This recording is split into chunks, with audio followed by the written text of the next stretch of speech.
Hey there, I'm Jim. And I'm Matt. I'm Dusty. From Dad's Doing Nerd Shit. A podcast on the Fandom Limb Media Network.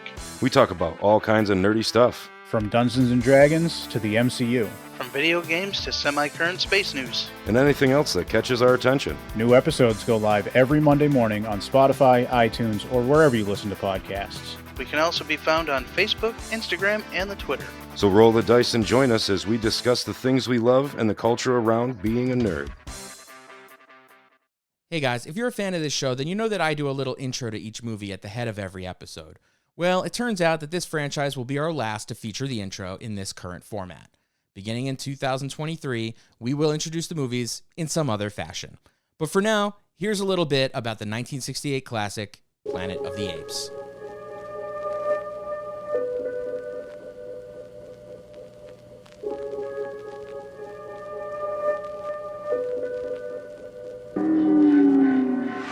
Pierre Boulle, a French author, published a book of the same name in 1963, in which a futuristic planet is overrun by intelligent apes.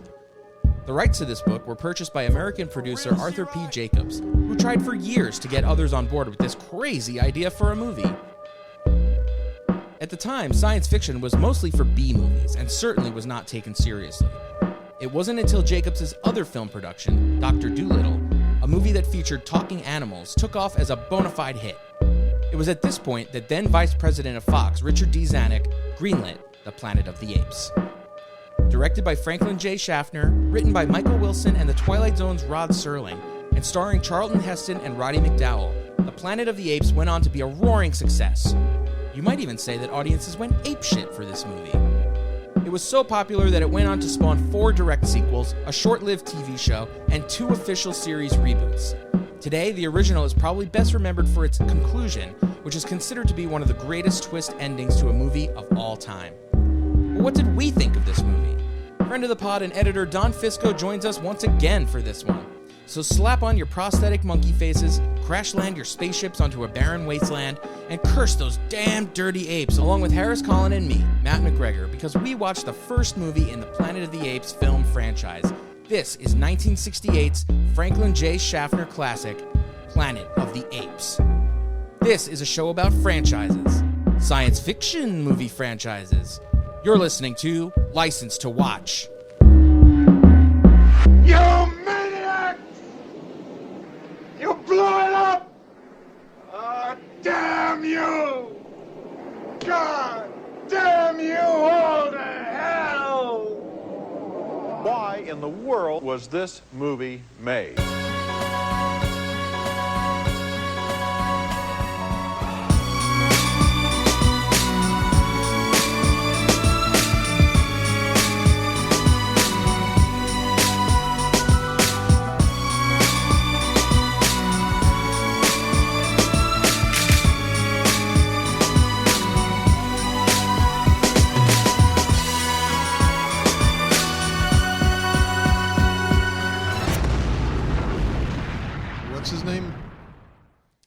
John Williams. No, I don't know. It's not John Williams.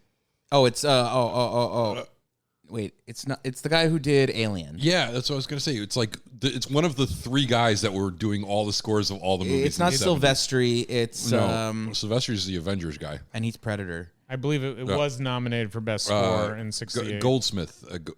Jerry Goldsmith. Jerry Goldsmith. Yeah. It's funny that when I saw his name pop up, I was like, literally, there are only like 4 composers that were working in this era, and they made every important score of every movie. Yeah, ever. John Williams didn't even hit it off yet. He hit it big. His first big one was Towering Inferno, which is like around this And then he time. basically made his career doing Spielberg stuff until he started doing everything. They say the new Spielberg movie that's coming out is going to be his swan song. That's like John Williams. He's going to retire after that. Oh, and Indiana Jones 5, which he barely has to do anything. Come on. It's fun that the movie starts with this speech by Charlton Heston because it's similar to the frame story that the original book does by Pierre Boulle. I don't know how to say French last name. Is Pierre Boulle? It's like a 1963 novel that was the basis of this. And in that one, it's not Charlton Heston's character describing any his philosophy or anything. It's like a bottle message that's found by 2 space travelers, and then they listen to it, and it's the story of what the movie is. A little frame story. And it has a twist at the end, just like the Rod Serling script does. yeah. But it's not involving the Statue of Liberty. At the end of The Lincoln Memorial. yeah, no. at the end of it, like after you've been following this frame story the whole time, they're like, that's preposterous. That would never happen. Humans aren't intelligent, and it's revealed that they're actually ape space travelers. Well, Eye of the Beholder twist. Yeah. Yeah.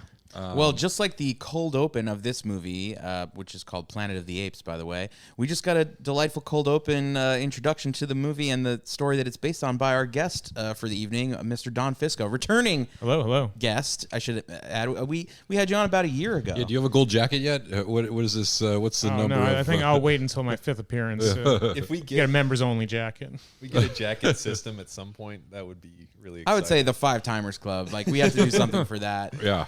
You're not quite there yet, Don, but I see a 5 Timers statuette in your future. It's great to come back for an actual classic. I mean, Blade Trinity is cool and all. Planet of the Apes has a little bit more of a special place in my heart. I've been following the series since AMC marathons, back before they did any kind of original programming. They would basically just air Planet of the Apes, all 5 of the originals, like Constantly. for 3 or 4 days in a row, just keep repeating them. And my dad and I would sit there all day, every day when they would play it and just watch them over and over again, to the point that he ended up taking me to the local library to find the French novel because I insisted on finding it. Then the zoo to laugh at the monkeys. Damn dirty apes. Yeah, man, this movie is a classic. Much like you, I had a similar upbringing. I was a TV head kid, and I used to watch all these marathons. And I was much, like the reason for my interest in doing this podcast is because as a kid, I loved watching. If I knew a movie had sequels, I had to watch all of them. And this was one of them. I loved the original Planet of the Apes. I think it was one of my dad's favorite movies, so we watched it. I watched it early on. And then when I saw there were sequels, and the sequels are so batshit too.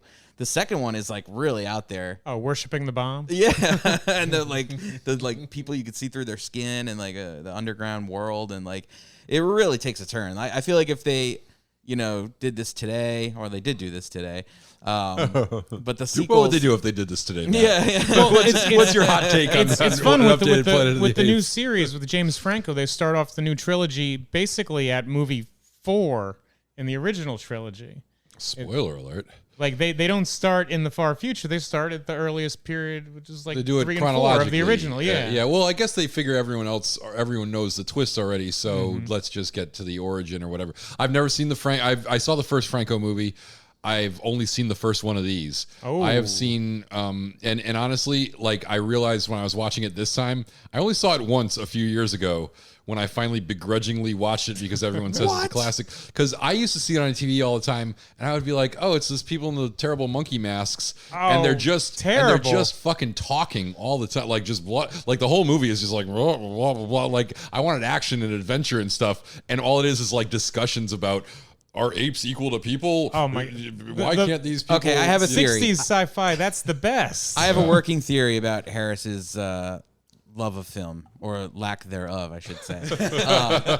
So Harris, as long as I've known him, is a guy who I know loves old, like black and white movies, film noir, I do, yeah. that sort of thing. But then there's this weird era of movies where it seems to me that I'm like realizing that Harris just doesn't enjoy like classic movies of the 1960s.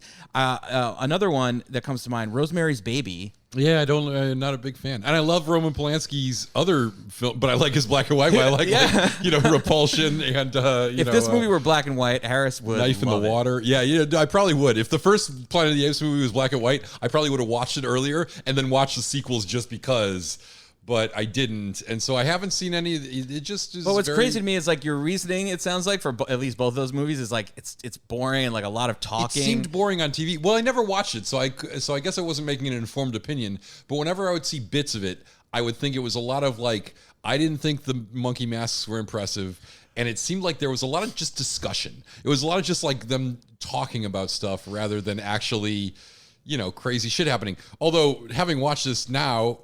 I was amazed at how action-packed this opening is. It's very like the first 30 minutes of this movie are super exciting, and then again I fell asleep when they started talking a lot. This opening sequence where they crash land is not what they originally tried to film. They could not get that sequence to be interesting, so they just like, let's start messing around with like rotating it and speeding it up and doing speed ramps. And I love the actual plunge into the edit on the plunge into the water is really good. And the jump scare when you see the woman, you know, the screech. Her life preservation chamber thing has malfunctioned and she's decaying. The score does such a great thing where it has this high pitched glass breaking. Yeah, but it's also like the scream of a cat. It's like a horror film cue. Yeah, it's scary. It's how do the chairs? How would you put those chairs on a spaceship? Like, there's nothing military or space force for comfort. Yeah, okay. Yeah, well, they have to be in space for like 1,000 years, dude. Your butt's gonna get sore. Well, also, mind you, this is 1968. This is 1 year before the moon landing. Yeah. Like we're still like wondering what the future will be like while we're fighting the Russians. Yep, the Ruskies. I like how their beds are like molded to their bodies. Like there's no room for jostling or anything. They're like just strapped into these things that, We've all grown fake beards. That's not a bad. I've realized I was trying to do a Charlton Heston today, and I'm not good at impressions in general, but I am fucking terrible at Charlton. I was trying to bare my teeth and get that little inflection in his voice, and I couldn't do it. You got to really like stretch out your neck. Yeah, even when I was doing like the actual lines from the movie and just trying to replicate how he said them. Man. No wonder she wasn't moving when I was fucking her. She was a desiccated corpse. Yes. Yeah, the corpse. That's gross. I remember the first time I saw the whole Planet of the Apes movie was right after I saw Spaceballs, because Spaceballs, of course, has the classic scene where the giant vacuuming made spaceship gets blown up and looks like the Statue of Liberty. So they can see Spaceballs on a planet. There goes the planet. And say, shit, there goes the planet. Yeah. Also, Harris, for movies of the 1960s, did you like Dr. Zhivago? I did. Well, you think I could stay awake through all of Dr. Zhivago? So you know long, my feelings so of long boring. movies. Everything you were saying sounds like you would hate Dr. Zhivago. I have never seen Dr. Zhivago or Lawrence of Arabia all the way through. Yeah. I think I've seen Lawrence of Arabia at least. I think I've seen every part of it at some point, but I've never actually watched those movies from start to finish. And I find it hard to believe that anyone has. My theory is that nobody's ever seen those movies in one sitting. Now I can binge watch 8 hour-long episodes of a TV series and basically sit on my ass on the couch all day, but I cannot watch Lawrence of Arabia, Dr. Zhivago, anything more than like a couple hours long. I'm going to ask you a question, and you tell me if this makes any sense or not. Yeah. Do you feel ever that like these movies from this era is there something, you know how like movies from the 80s have a certain look, whether it's like the film type that they were using back then, and the 70s have a similar type of look, and then the 60s movies, like are you turned off even by like the look of these movies? This is shot Panavision, I believe. You are 100% onto something here, and I've gotten over it a lot, but there's something about like it's a little bit artificial and a little bit something's it's not as vibrant as like Technicolor or like later. It's like a little bit washed out, but also very like there was a look to these movies and a film grain, which I think in the right context is good looking. But even like the snap zooms and like the style of filmmaking throws me off. Now, there's a certain amount of it that's become nostalgic for me, and I like it now. And there's certain things like I hated Clute the first time I saw it, and now I really love the way that movie looks, the way it's shot with like sort of the the flatness of it, because I know it's very intentional. But yeah, there was definitely something about these movies that turned me off when I was younger, and still kind of does a little bit. We're also watching it in high definition, and that kind of brings out all the makeup, and like you could see how cheap the props look sometimes and the sets. I love the vibe. I mean, even his fake beard. I mean, Charlton Heston has the only real beard amongst the crew. But all the vibe. I mean, this era of like the post 50s sci-fi, really low quality stuff. It looks great. Speaking of the fake beards, I know this is moving way ahead, but the fake lobotomy scar. Wow. Looked great, didn't it? Scary. Delicious. And yeah.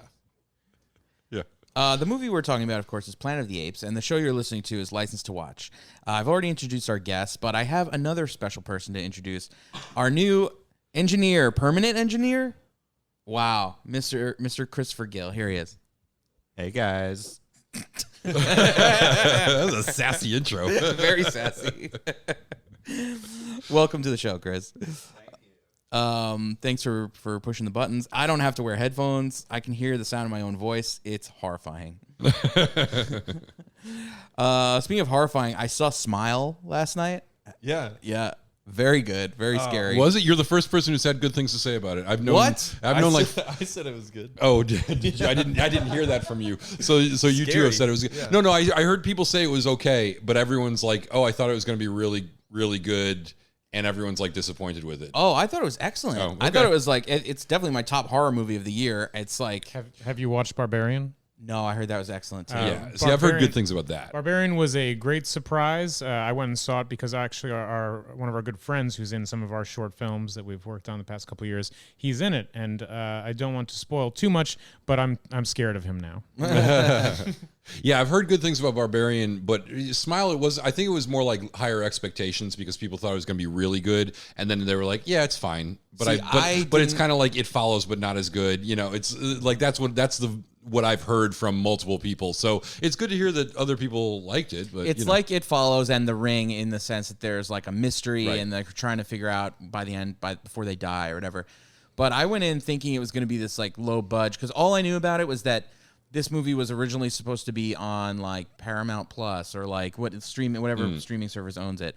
And they, upon like executives viewing it, they were like, "This must see theatrical." Yeah, we could get more monies. yeah, and I was expecting kind of a B-level movie, and I was like pleasantly surprised at the quality of it. Like the sound and music were like the best part. The backpacks, I think, are an underappreciated item. I mean, this is a classic Halloween costume. Yeah. Right there. Well, I also like the backpacks, and I like that they each have their own individual ones. Sorry, we're talking about Planet of the Apes again now. We Not just seamlessly jumped Smile. from talking about one movie to the next. But yeah, thanks, Colin. Yeah, I think the backpacks are cool, and I like that they all have their own individual stuff that they have in their backpacks, their own tools. But then I wonder, like, what was the ladies' stuff, and why didn't somebody grab her backpack? Don't they need any of her It was tools? just full of tampons. No, they're carrying makeup. tampons It was a with makeup them. case. I think like her stuff is mixed in. Okay. I think It's they my have industrial tampons. strength hair dryer, but and it's I not- can't live without it. No, but wait a minute. I contest that they just threw her stuff in their bags because their bags are so tightly, but like they're even different shapes The because bags they are are so pre-packed. specifically. just The bags are pre-packed before the mission. the You type just of grab character that Charlton Heston has as Taylor, he doesn't give a fuck about anything. I don't even think he had one. I think he just took hers. he had it. He's got one because he's got the gun in his. He's like, I got a gun. That's all I need I is could a just gun. see I him got my just being pistol. not prepared and not caring, and he's more the type like, I'm just going to take what I can see him. I can see him being on takeoff. Like, listen, I only have one requirement in this mission. My bag has to have the gun in it. Everyone can. You all can have your sciencey shit. I need the pistol. He's the only one in the crew that does not even care that everyone else is dead. Like he starts off his essay, his soliloquy to the recorder, just saying like, well, it's been 700 years back on Earth. Everyone's dead. Who cares? And then he's laughing that they're on some other planet and they're going to die alone the end of their race on another planet. And everyone else is like... One of the most bizarre moments in all of sci-fi. He sees this little miniature This flag meme right and here. uncontrollably laughs. Terrifying laughs. Well, in his mind, it's possible that the United States doesn't exist anymore, but it's not possible that they're on Earth. Yeah. Yeah, he For doesn't. him. He doesn't see that one coming. Yeah. Which honestly, I kind of like. This is one of those movies that like the twist is so ingrained in my cultural memory that there's no way that I could ever not know that they were on Earth the whole time. And yet, it's hard. It's really hard. Sometimes you can sort of put that away and just be like, imagine what it would be like to watch a movie where you don't know that Darth Vader is Luke Skywalker's father, and you can sort of be like, I can see how this would be enjoyable. Yeah, I kind of get the vibe. This one, I just cannot not know that they're on Earth, and it really is hard to like appreciate what a great twist that would have fucking been if it wasn't so ubiquitous. Like Soylent Green is one where it's like, you can sort of see it, like the twist is everything in that movie, but you can kind of suspend disbelief and forget that you know that while you're watching it. This one, at no point do I ever not know that they're on Earth. I feel like the opening... I was just gonna say, for me, part of the fun of watching the movie now in hindsight is like, you see some of the tricks that they like stick in there to make audiences think right away, oh, this isn't Earth. Like, get that idea, like, early on, like, is not a thing that can be. It's escaping me some of the things that they do say, but there are a couple of things that I spotted. Well, over and over again, Charlton Heston says, like, we are 2,000 light years away from Earth.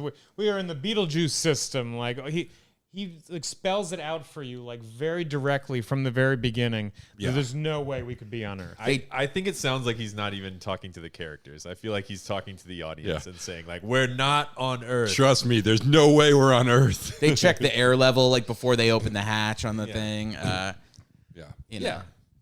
They do a soil sample. They go, like, oh, we can't grow anything here. They're in this otherworldly desert that couldn't possibly be on I Earth. still think the opening monologue gives it away, though, that they're totally on Earth. I feel like in the 60s, I can't really say. I wasn't alive then, but I think I would have, like, I think people were dumber back then. People were dumber. Well, I That's mean, sad, if you though, went right? into it and had read the book, you would know. Yeah, that's true.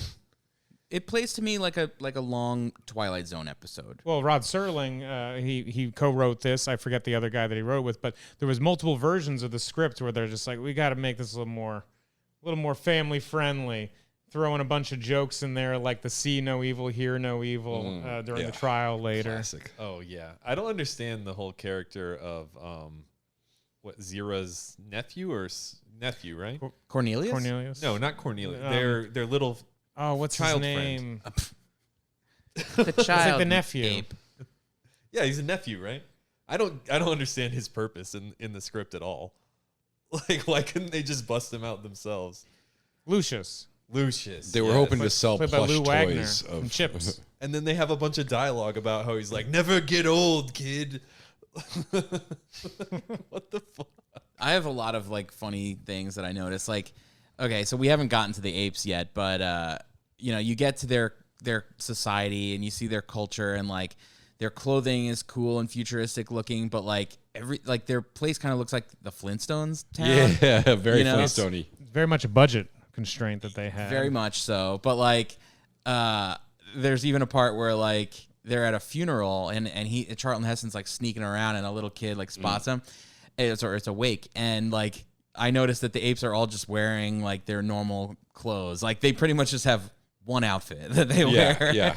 There's not a lot of variety. They also have like, it's like uniforms. Everyone's in like kind of a standard. Yeah, there's a caste uniform. system. Yeah, they have a color-coded caste system built into their clothing. Yeah, not a lot of variety either, which was very confusing for me because sometimes there would be like two orangutans there and I'd be like, wait, which one is Dr. Zaius and who's this other guy? Because they look almost He's got identical. the center part. And I know that's like probably apist of me to not be able to distinguish between the two of them. But it does seem like Dr. Zaius is like in some kind of eugenics type of scheme. Well, when they were filming on set, when they'd have lunch breaks or they'd break for smoke or anything like that, they ended up kind of self-segregating. Like all the chimpanzees ate lunch together, all the orangutans ate lunch together, and they're like, what does this say about us? It's not told how much stuff is in the lawgiver writings, and I think they leave it open to the possibility that the lawgiver told them that they have to and that extends to the actors playing them. No, not the actors. My biggest complaint with this entire thing, especially to Matt's point about like the sort of the primitive caveman architecture of the thing, is that not nearly enough like banana themed appliances. I really wanted a banana phone or a bit like, I felt like that, like, isn't that the obvious one? That's a layup, guys. Come on, man. Come on. Having said that about the set, I think the set looks fucking cool. And I like it. It's very, the production design here is really good for what they're doing. I which may I don't be know if it makes misquoting sense, which movie they used, but for some of the ape where they have like a split staircase during like a trial, I believe, I could be wrong about this, I believe it's one of the sets from My Fair Lady. They reused it because they're like, we don't have the money for that. Well, that's fair. But in Pierre Boulle's novel, almost the entire ape civilization was 20th century. It was all very modern. They chewed tobacco. They wore like modern clothing. Tobacco is in this movie, though. Yeah, but like if this looked like Logan's Run, but it was all full of monkeys, I would be like, this makes a lot of sense. But they were afraid that the budget would be like twice as high to try and create that. So they're like, let's go with the alternative version where we could just be on a jungle gym. Cheap bastards. Let's talk a little bit about the makeup in this movie and the ape effects. Harris already John professed his Chambers disdain What? John Chambers, who won an honorary Oscar. So Harris, I cannot believe that you said that it wasn't good makeup. I mean, it was one of the impetuses for creating 10 years after the fact the hair and makeup category for the Oscars. I mean, that came about during Elephant Man, but John Chambers got an honorary Oscar just for this. He was also involved in Argo. Am I supposed to act like they don't look like monkey masks, like Halloween masks, because he got an honorary Oscar for it? I mean, I'm sure a lot of work went into it. I'm just saying, like, the lips don't articulate. You know, like, they did a nice job of blending the masks around the eyes, but the mouths are like dead giveaways. And They granted, couldn't make that granted, back then. well, no, I listen. I understand and accept the fact that it was not technologically possible. I know that I'm holding him to a higher standard than what could have been achieved. Only 90s kids have these standards. None of that changes the fact that they look like masks. I just don't. Well, I'll say that some actors look better, more believable in the that's makeup true. than others do. I'll give you that. I think Zira, like, she's really expressive in it. Like, she's got big, huge eyes. It's though. the eyes. It's Yeah. the eyes. The eyes do a lot of the work. And also, I think some of the apes with bigger mouths, they look more like masks than the ones with smaller mouths that can attach closer to the actual. The chimpanzees lips do and a jaw. better job Yes. of it. The gorillas are probably the biggest offenders of Yep. them all. I think I don't know who plays Zira, but Roddy McDowell, he plays Kim Cornelius. Reynolds? They both do a lot of work on trying to make the mask, the part of the mask that doesn't move by using their faces. Right. Yeah. I agree with that. I definitely think the chimpanzees look the best. The orangutans are somewhere in the middle. The gorillas look the worst. And a lot of it has to do with, like, I think how much of their faces can actually move those masks. Mm-hmm. But, at some point there was a limit to it. And, I don't know. I don't look at some movie from, the 20s and go like, oh yeah, it looks great. Very convincing, All right, ready? So the ape makeup in these movies, the ape makeup in the Tim Burton version, or the CGI apes of the newer movies, which is your preferred ape? Ape? Or like which, if you were to make a Planet of the Apes I like the movie Burton right ones. I mean, I think just in terms of, we're just talking about the realism of the apes, I like the Burton ones the best. Not that I didn't, like I said, I only saw the first Franco one. But, like, it's CGI stuff. You kind of know what you're getting there. I like the Burton ones because it feels real and tactile, but you do get that articulation around the mouth in an interesting way. And they carry themselves, like, the actors are good at, like, moving. They've got the heft. Yeah, they move like actual animals, and I don't know. I thought that was really well done. The only guy who's doing that in this movie is the jailer. The guy, yeah. he like kind of walks around like this. Yeah. Oh yeah, it seems like every single actor made a different choice on how much they would walk like an ape or not. Yeah. Right. Yeah.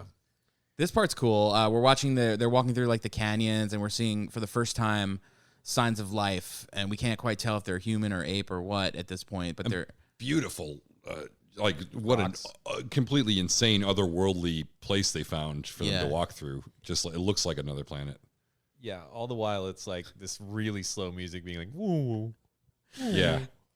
If you look carefully, you can see two lesbians hiking in the distance, walking their dog. Oh, we can see you in the shot. These scarecrows are great. And I like that they like recognize them as scarecrows. It's amazing Charlton Heston's reaction though. He sees that they know that there's some kind of intelligent species on this planet. He goes like, "All right, let's get going. Let's just dive right in there." Yeah, he's got a death wish. They're trying to scare us away, so let's get closer to those things that they're trying to scare us away from. But he really does, Colin. Like, out of all the characters, he's the one that cares least about like really surviving. Yeah, and he's the only one that makes it through. Yeah, and he's so mad at those apes. There's a couple of moments in this movie where he does things that are nonsensical that like you wouldn't do in that situation. That, like, after he's injured and he can't speak, he has plenty of opportunities to like explain to communicate them that he intelligence. has some intelligence. Yeah. If you remember, Nova like wipes away his message, and how can he do the message twice? Like, yeah, right, exactly.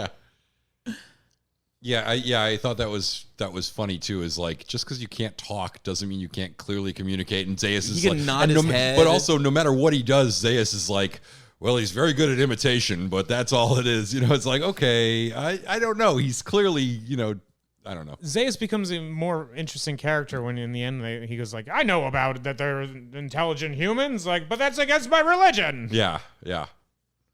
He's sort of fighting on behalf of and this is the conflict of Zeus is like he is the science guy and the religious guy, and he treats them both equally and thinks they're compatible when it's pretty clear that they're in direct conflict. As you can clearly see, the science supports religion. You guys both sound really in conflict with the lawgiver and the laws there's he gave hardcore down, the nudity law he in this gave movie. down. Yeah, there are a lot of butts there. Yeah. So a lot of butts. So they went full naked real quick. Why does he choose to like get really up in the water before? He's a rebel. And like it's clear that they all took their clothes off kind of in the same area and then ran. But then in this next sequence when you start to see the native humans like grabbing at their clothes, you'll see that it's like their clothes are separated all around the lake. Yeah. It doesn't make any sense. Also, I don't know. I know they think they're completely alone, but wouldn't you? But they don't think they're completely alone. They just saw Yeah. scarecrows and I would be keeping an eye on my do- clothes and my shit. I would just be like keeping an eye on it. I would be like, hey, listen, like you go to the lake, even if you're the only one there. Oh, this shot's really weird. They're all buck naked right now. Yeah, and then both the guys kneel down in front of Charlton Heston, and he stands there for a minute. He stands there for a minute, just lets them kneel at his like height level to his dong. I have top billing. Yeah, exactly. See, this guy's clothes are over here. It's like soak it in. That's what we call hierarchy. I don't kneel down until you guys have been there for a minute. Okay, so now they're swimming to another side of the lake. Yeah, exactly. They're swimming after the people who are stealing their clothes, even though their clothes are not where they're swimming to. Oh, they're split up a little bit. Charlton Heston's was the ones that we just saw get thrown away. Oh, no. Oh. You got a better idea. You got a better idea of the geography than I did. I thought it was all willy-nilly. Yeah, who knows? Makes no sense. They test the air to get out of the spaceship. They do no tests on the water whatsoever before they strip down and get into like the deepest, muddiest. It's urine. It's full of urine. Wow, lucky break that this didn't burn all our skin off. Yeah, they should be saying that. He's convinced it's another planet. He's like being mean to them. He's like, you think you're gonna live? We're all gonna die. We're on another planet. That's not what he sounds Your like. Charlton impression, your Charlton Heston impression is pretty good, pretty on point. You really got to like stretch out the neck. You got to tighten it up. Look, we're on another planet. Don't you get it? Don't you get every one of our friends and family are dead? Should we summarize this plot? Oh God, who does the apes one? Oh, It's not me. I just did it. Then it's me. It's Colin. Yeah. Okay. Oh wait, do we have the timer ready? Are we timing it? Well, you know what? Before you do it, I want to tell you guys something. Is it another message from Pavilions? Soylent Green. Oh, their spicy mustard is the best. All right, Colin, you ready? Yeah. So the summary of Planet of the Apes. Go. Ready, set, go. Okay. First, we see a man on a spaceship, and he's like, I don't know what year it is. I think I'm way in the future. I'm going to go to hypersleep. And he looks at his friends in hypersleep. And then they wake up. The woman team member is dead. They start exploring this planet foolishly and, like, jumping around in water holes. Their clothes get stolen. They find human beings. They seem primitive. Then there's a hunt where a bunch of apes hunt them. And they capture a bunch of the humans, and they're in cages, and they start talking, and it's obvious that humans are animals to them, and they are ape people. Then he shows them that he can talk after he heals from a shot in the throat with a gun. And then they make friends, and the rest of the society, run by the lawgiver's laws, who's like a big time ape in their past, their history. They're against them. They go out, they find a cave, they prove that there was something before the lawgiver, and then they go out on the beach, and he's like, I'm taking this guy captive, give me some stuff, and I'm going to run away. And he runs away with one of the other human women from, the tribes. And they ride down the beach, and he sees the Statue of Liberty, and he realizes it's Earth, even though he won't shut up about how it's not Earth the whole fucking movie. Wow. 1 minute and 28 seconds. How is this movie 2 hours long? This is one of my grievances. Clearly this doesn't have enough story for 2 hours of movie or whatever. What? So wait, I was under the 2 minutes? You were by like 30 something seconds. Wow. That's a first. Yeah. Wow. All of the best sci-fi is discussion. Yeah. Well, they have a lot of discussion. This movie came out the same year as. You're a big Star Trek fan too, aren't you? 2001. Yeah. No action, just talk. Just docking scenes. Docking scenes are good though.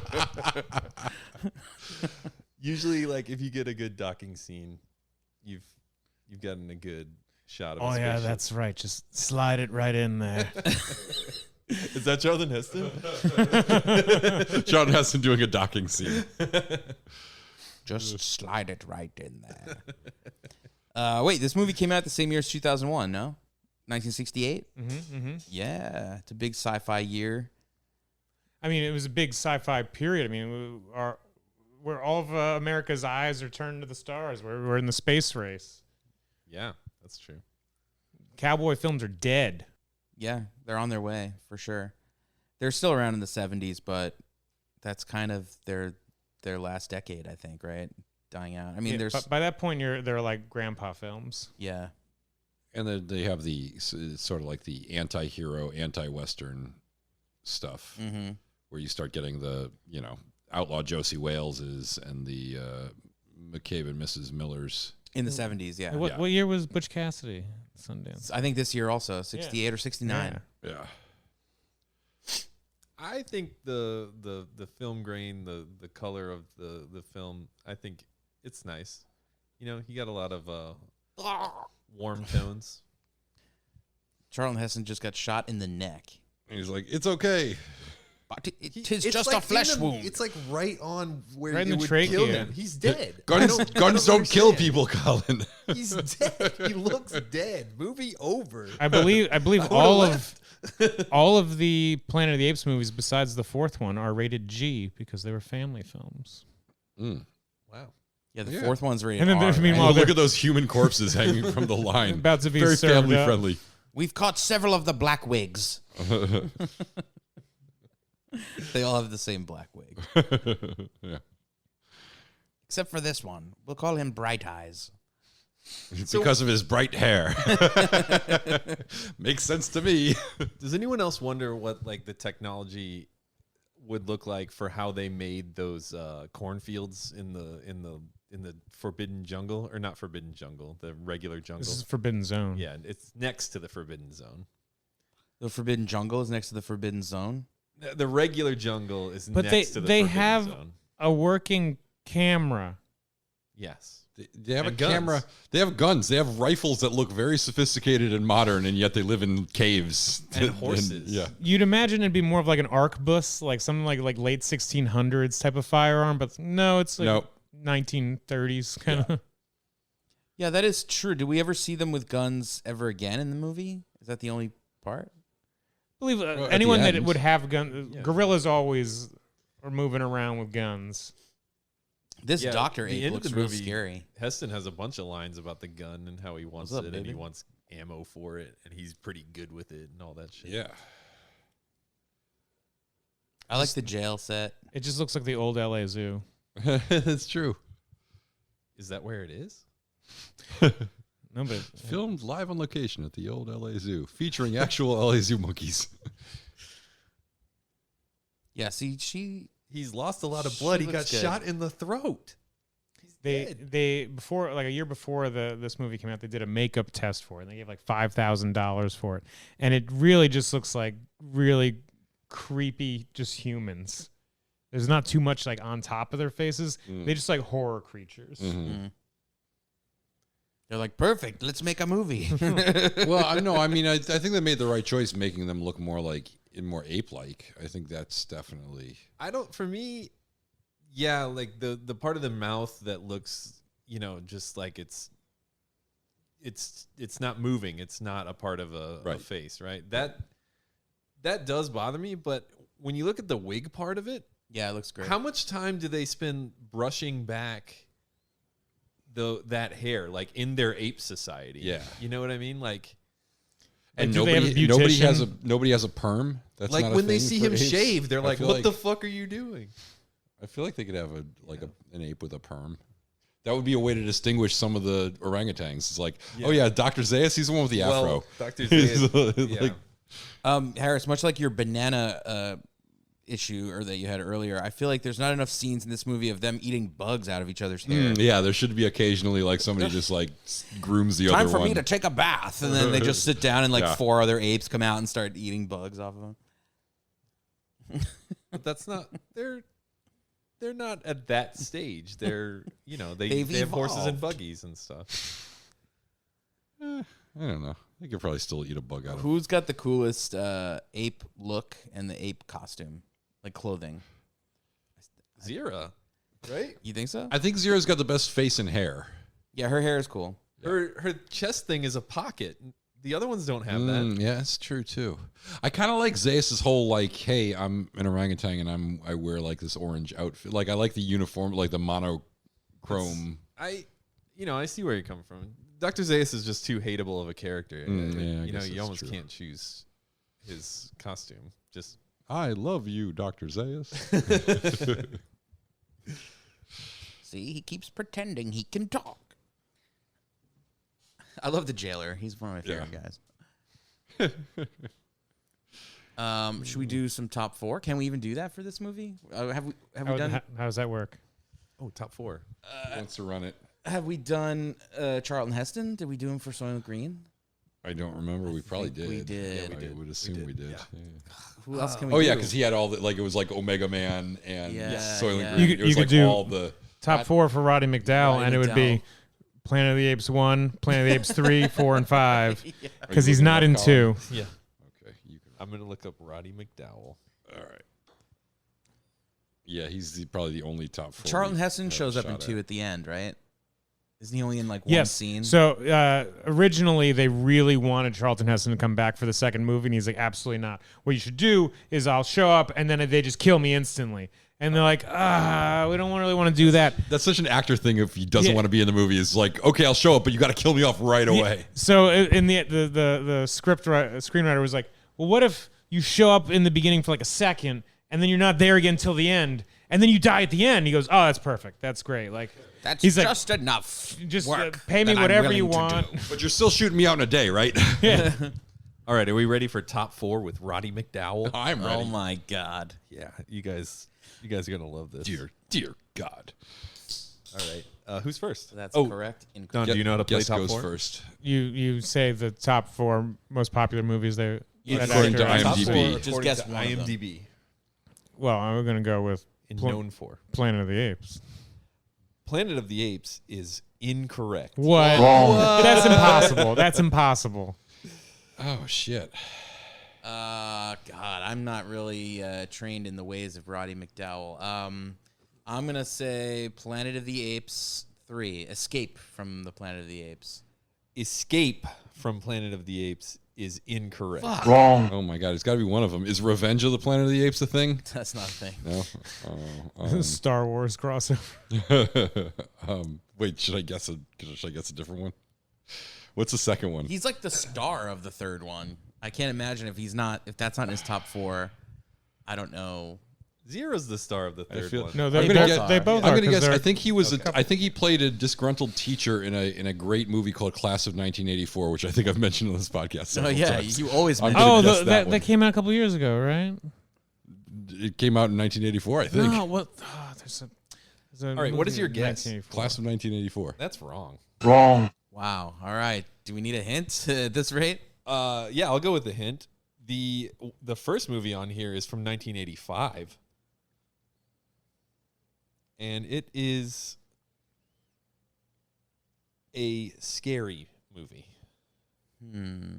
Friday the 13th. Wrong. Wrong.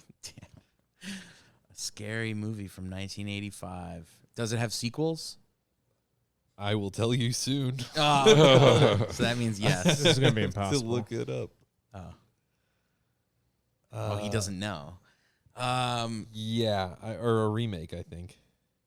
Is it like? Is it Scanners or something?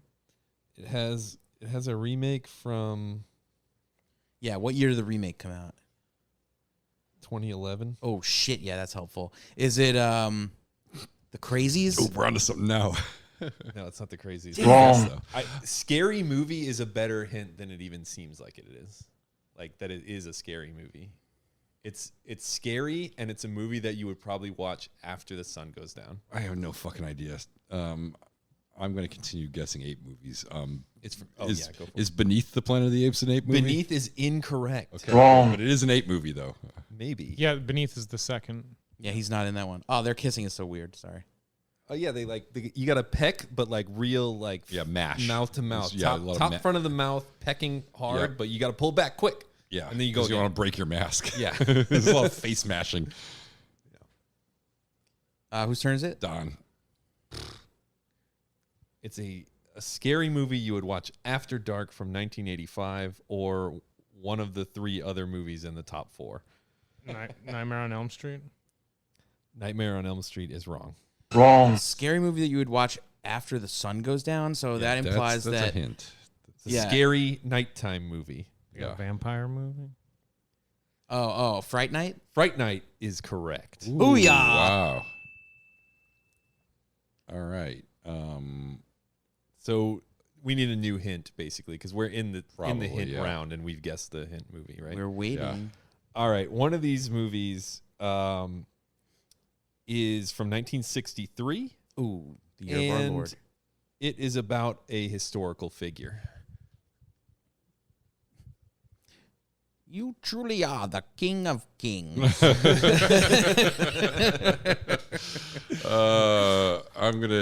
I'm just gonna keep on guessing ape movies because I cannot think of anything. There's only one left, right? there's only one What left is for you it? Attack of the Planet of the Apes? How could a planet attack? Y'all aren't gonna help it? Return to the Wrong. Planet of the Apes? Is that a thing? Which one hasn't he said? Conquest? Conquest is it Conquest of the Planet of the Apes? Conquest of the Planet of the Apes is correct. Yeah. That's one of his top 4. Yep. Yeah, hell yeah. That's the it only sure ape is. I movie knew in it. the top That's 4. wild. What, He's in that what one kind for of a like system 5 is this? minutes, This probably. is insane. This you clearly are not familiar with top 4. Never fails. This is what top 4 is all about. Is like taking what you think should be obvious and then just being like, no, fuck you. We don't make any sense. So far, it's Fright Night and Conquest of the Planet of the Apes. Yep. That's all we've gotten so far. What about? You said And 1963. 1963, an epic about a historical figure. Is it Epic. a fictional historical character? Is it the Ten Commandments? Not a fictional historical character. So it's not the Ten Commandments. Oh, it depends on how you feel about the Bible. I think we're getting into like some religious stuff that we should just avoid. A Mediterranean area historical character person. Mediterranean area, 1963. We're making an epic. The look We on need a everyone's star. face right now. Is it Zorba the Greek? No, but you're like, But that is are Mediterranean. you not? You're not understanding that it's like, That's Mediterranean. okay, it's the I think main Dr. character. Dr. Zaius sounds like a Mediterranean It's name. The not- main so- character is not a man. The name of the film is Are you the so- name of the are you- main character, and it's not a man.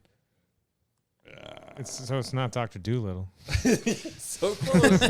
Dr. Zhivago. Are you saying a woman could be a doctor? Doctors can be women too, Colin. But like, that's what y'all are doing. Is it Joan of Arc?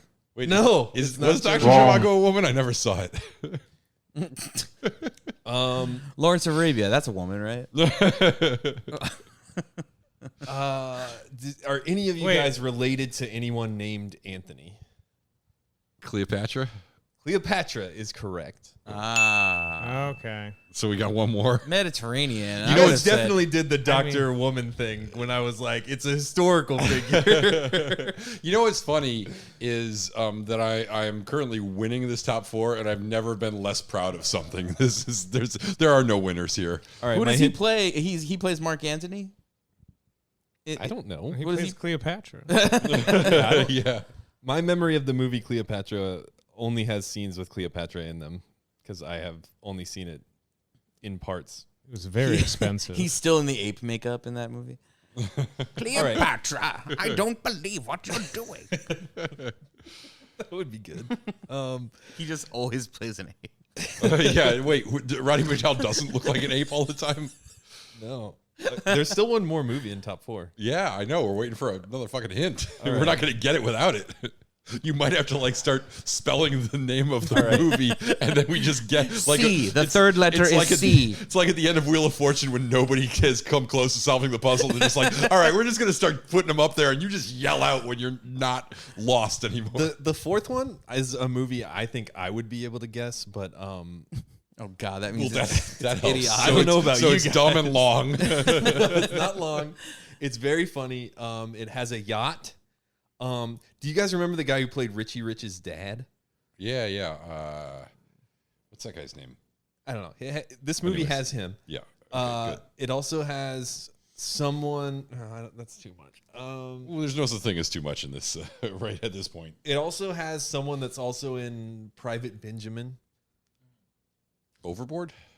Overboard is correct. Oh, that was too much. This is the worst top 4. Yeah, that's a terrible top 4. Wow, Roddy McDowell, what a legendary and stupid career. This is one of my favorite top 4s. The picks are so random. Why Conquest? Why that one? Nothing makes sense. There is no God. Is there no other actor in this movie that we could do top 4? Do you recognize any other names on the credits, Colin? I don't think so. I don't know any other. What about the director? Who directed this? Something Schaefer, Franklin Schaefer, or something like that. Dirk. Oh, I can't look. We could have done a top. Oh yeah, Franklin Schaffner. I was close. We could have done a top 4 of what are the top 4 Planet of the Apes movies, and I would have had a real struggle just naming them. That's true. I like their green boots that they wear. Yeah. Have you noticed that some of the apes wear like human boots, and some of them wear special shoes for their extra ape toe? Yeah. So good. like, That was a good point. are those military guys? Are they jamming it in? Like, are they taught from? Is that part of like what they do in the ape society? It's like certain. If you're a gorilla and you're in the military, you have to wear the shoe that jams your toe in. It was a caste system. They knew they had to jam their toe. Yeah, in. lawgiver says. I think maybe they if they have to have, regular walking boots if they're whatever. Do you think then this maybe they map is a evolve. subtle hint? Like that's Long Yeah, Island that's over Long there. Island. Totally. Yeah. I like that it's really supposed to be like 2,000, 3,000 years in the future, but they're in Long Island area, and there's also like all of Death Valley and Arizona right there. Really high plateau cliffs. Well, yeah, that's another thing that throws people off because, how could that have happened? That's what the nukes did. Right. There's an untold number of nukes that went off. That's why it's so heartbreaking when he sees the statue. Even though it's your fault you thought you were on another planet because you kept saying it to everyone. You know what? This reminds me. This is why I like The Time Machine so much, because it's the only like science fiction story that dares like go millions of years into the future. It's not 100,000 years. Yeah.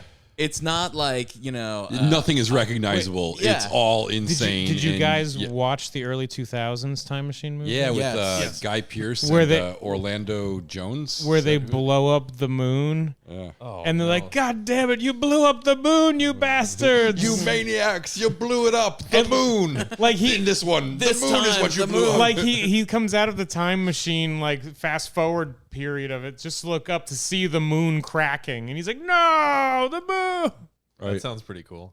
We don't know that the moon wasn't destroyed in this apocalypse either, because there is a problem with the tides that is mentioned. It's true. I like the Futurama version where they go into a time machine and they go to the end of the universe and see the heat death of the universe, and then the like the sort of Nietzschean eternal recurrence of coming back around the other direction. They In go the to year a 1.5 million. they go to a future where they are able to get back, and then Bender like throws a fit. Yeah, Like, makes him get back in. It turns out this Futurama's universe so is 6 feet above the previous universe. Yeah. Oh, also, she's got a great collar too. She's definitely my pick for the overall look. The costume, her The clothes are whole better. thing. No notes. Excellent. Well done. But I mean, Dr. Zayas, this is a pretty good look. I too. mean, he The problem just with looks Dr. like John Zayas- Denver. He does look like he John does Denver. look like John Denver. The problem with him is like the guy standing next to him looks exactly like him. Like, This is my complaint. One of these guys should have had a perm. This would have solved that. That's how the orangutan, cast represents their like muscle guys, They're like, hey, we're coming in here. We know this sign. We got lawgiver, Yeah. Well, I got this guy. If you don't like lawgiver, If you don't lawgiver's like, good. If you don't like the special effects now, you got to wait for like the big group scenes where all the extras in the background aren't wearing prosthetics. They're just wearing like masks. Yeah. And they like flop around. I would not know what to think if someone wore like a Dr. Zaius jacket as like a person in this time period, like just out in public. What are you talking about? You would wear a jacket like that. Yeah, I love when Colin like criticizes sartorial choices on It would on be characters. terrible. That would be You his own number that, one. Colin. Yeah, it would be his number one thing to wear. Colin, you telling me if we gave you one of those Dr. Zaius jackets, you wouldn't be wearing it everywhere all the time? We'd be like, Colin, it's July, it's 90 degrees out. Why are you wearing your fucking He's Dr. got like Zaius golden jacket? sunglasses on too at the same time. Exactly. Tie-dye shorts. You're like, Colin, what are you doing? Someone would for sure ask you what the little symbols mean in the lapels. And you could look down your nose at them and be like, you don't speak ape? This is the lawgiver's symbolic language. It means strong heart. Just an update for the folks at home who are not here in Colin's apartment. The lava lamps are humming right along like usual, except for that blue one that looks kind of like sad. Longer. It has it has a silver stuff in it to make the wax look more metallic. Yeah, and I think that changes the heat. It's a good look, but it's very sad looking right now. It's been very sad the entire time. It's like kind of an immobile lump. We're waiting for it to get there. I will update you as needed if this improves, if the situation with this lava lamp improves over the course of the podcast. Have there been any additions since last time, Harris? I think I see one over there. It's not a lava lamp, but it is a fancy lamp. A non-lava lamp? I had that. That like that leopard. thing? You've had that? Not a long time, but I think last time you were here. Oh, really? I remember you saying that you wanted to get more lava lamps over there. In these wide shots, you could see the booties that they made for Charlton Heston because he's got little bait. You see, they're not in. He's not wearing them inside anymore.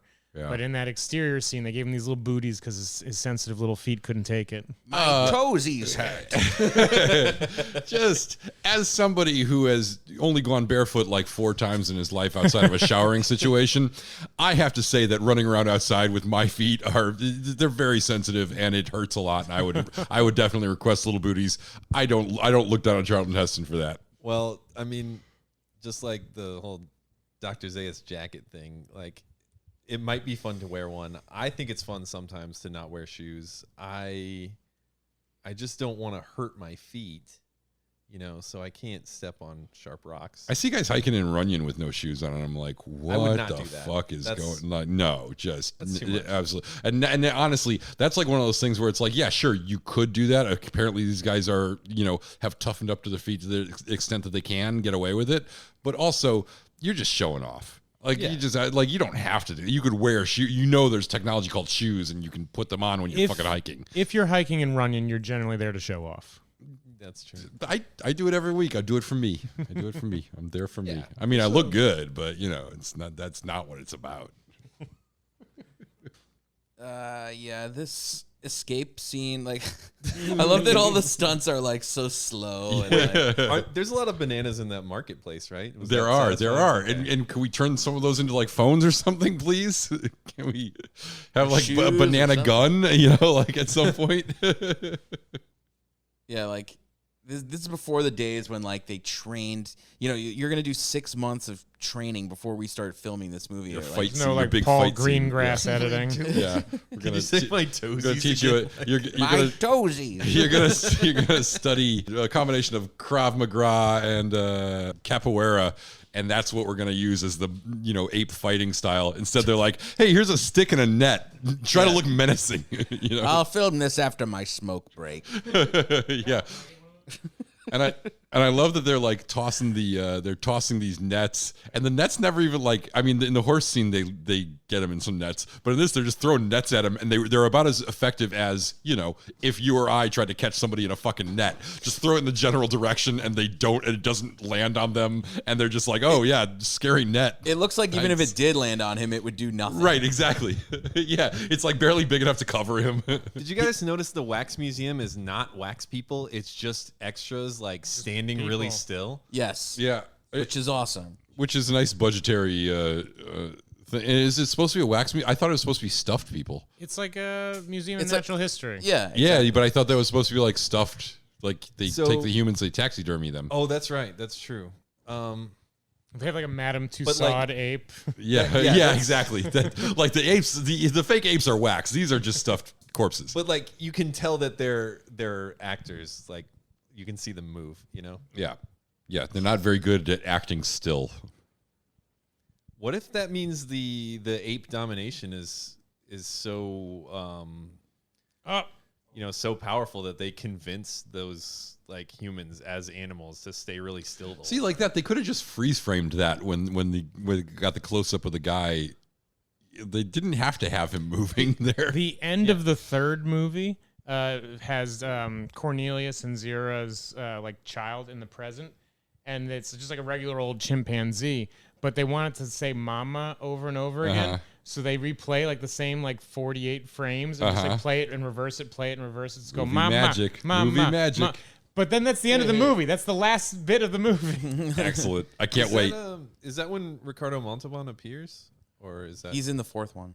I know, but don't they like tease that because he's like a circus guy, like a ringleader or whatever, right? I don't know if that's ringmaster alluded to in the third one. I can't remember. He is just Caesar's calm down. We'll special get there. friend. Yeah, we'll find out.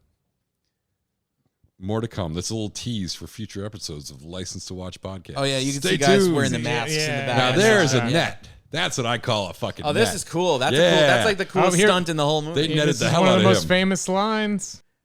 Excellent. Get your greasy mitts off me, you stinky monkeys. Chimpanzee. Do you think he did a bunch of different versions like that? Yes. What would some other versions be? Quit poking me, cheeky monkey. I'm sure one of them was just like him making like a guttural sound. Oh wait, he has to say a word though for the shock value, right? So like, yeah, that's true. He just farts. They're like, no human has ever farted in front of us before. He can talk. He can talk. He can talk. I can sing. He can fart.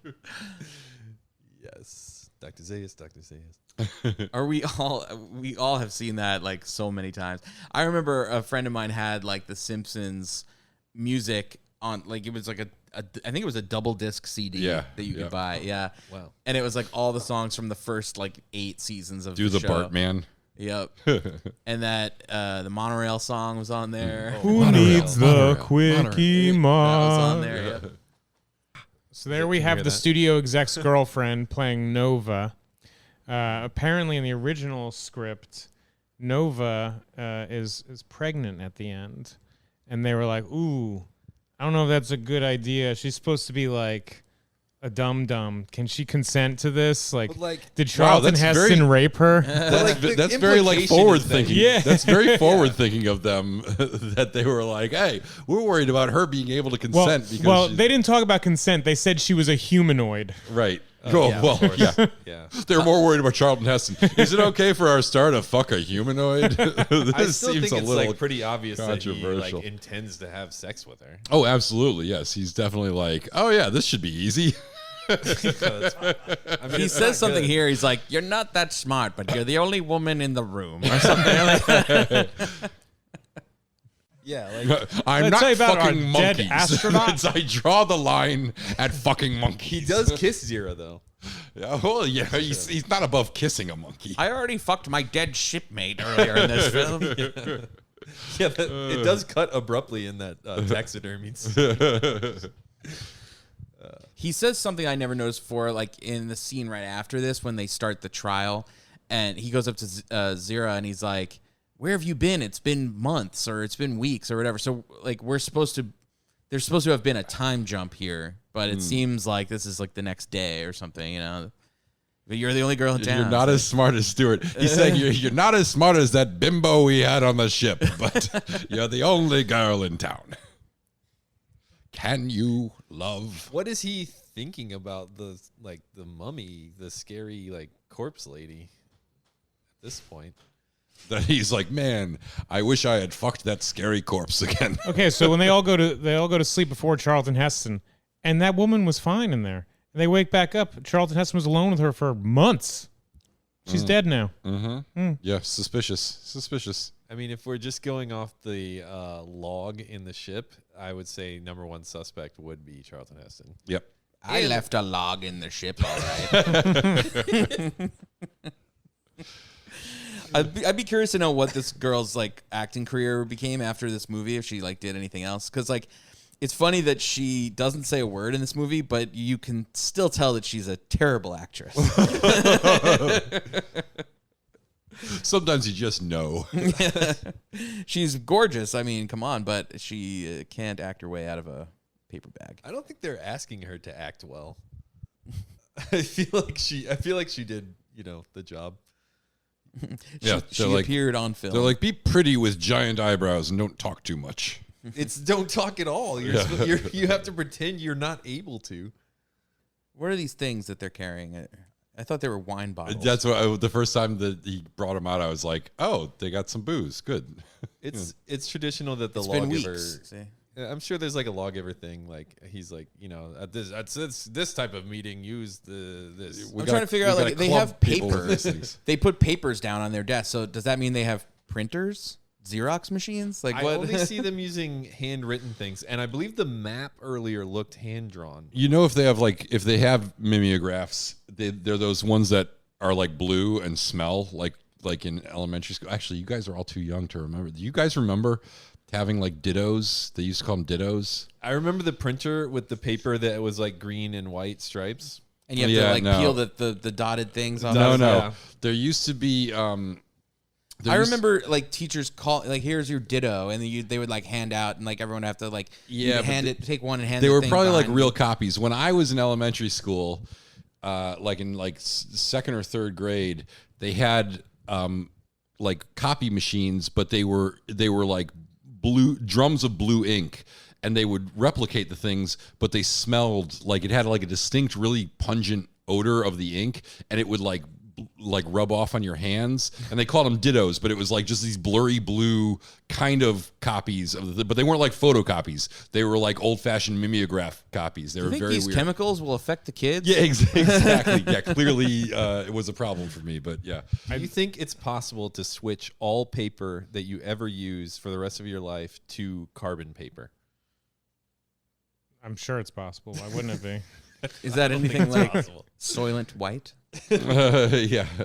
It's I don't think it's possible. You go buy something, they try to give you a receipt, and you're like, no, I don't want the receipt unless you print it on this paper, and you pull out carbon paper, and then you show this person the copies, and they're like, I wish you had left already.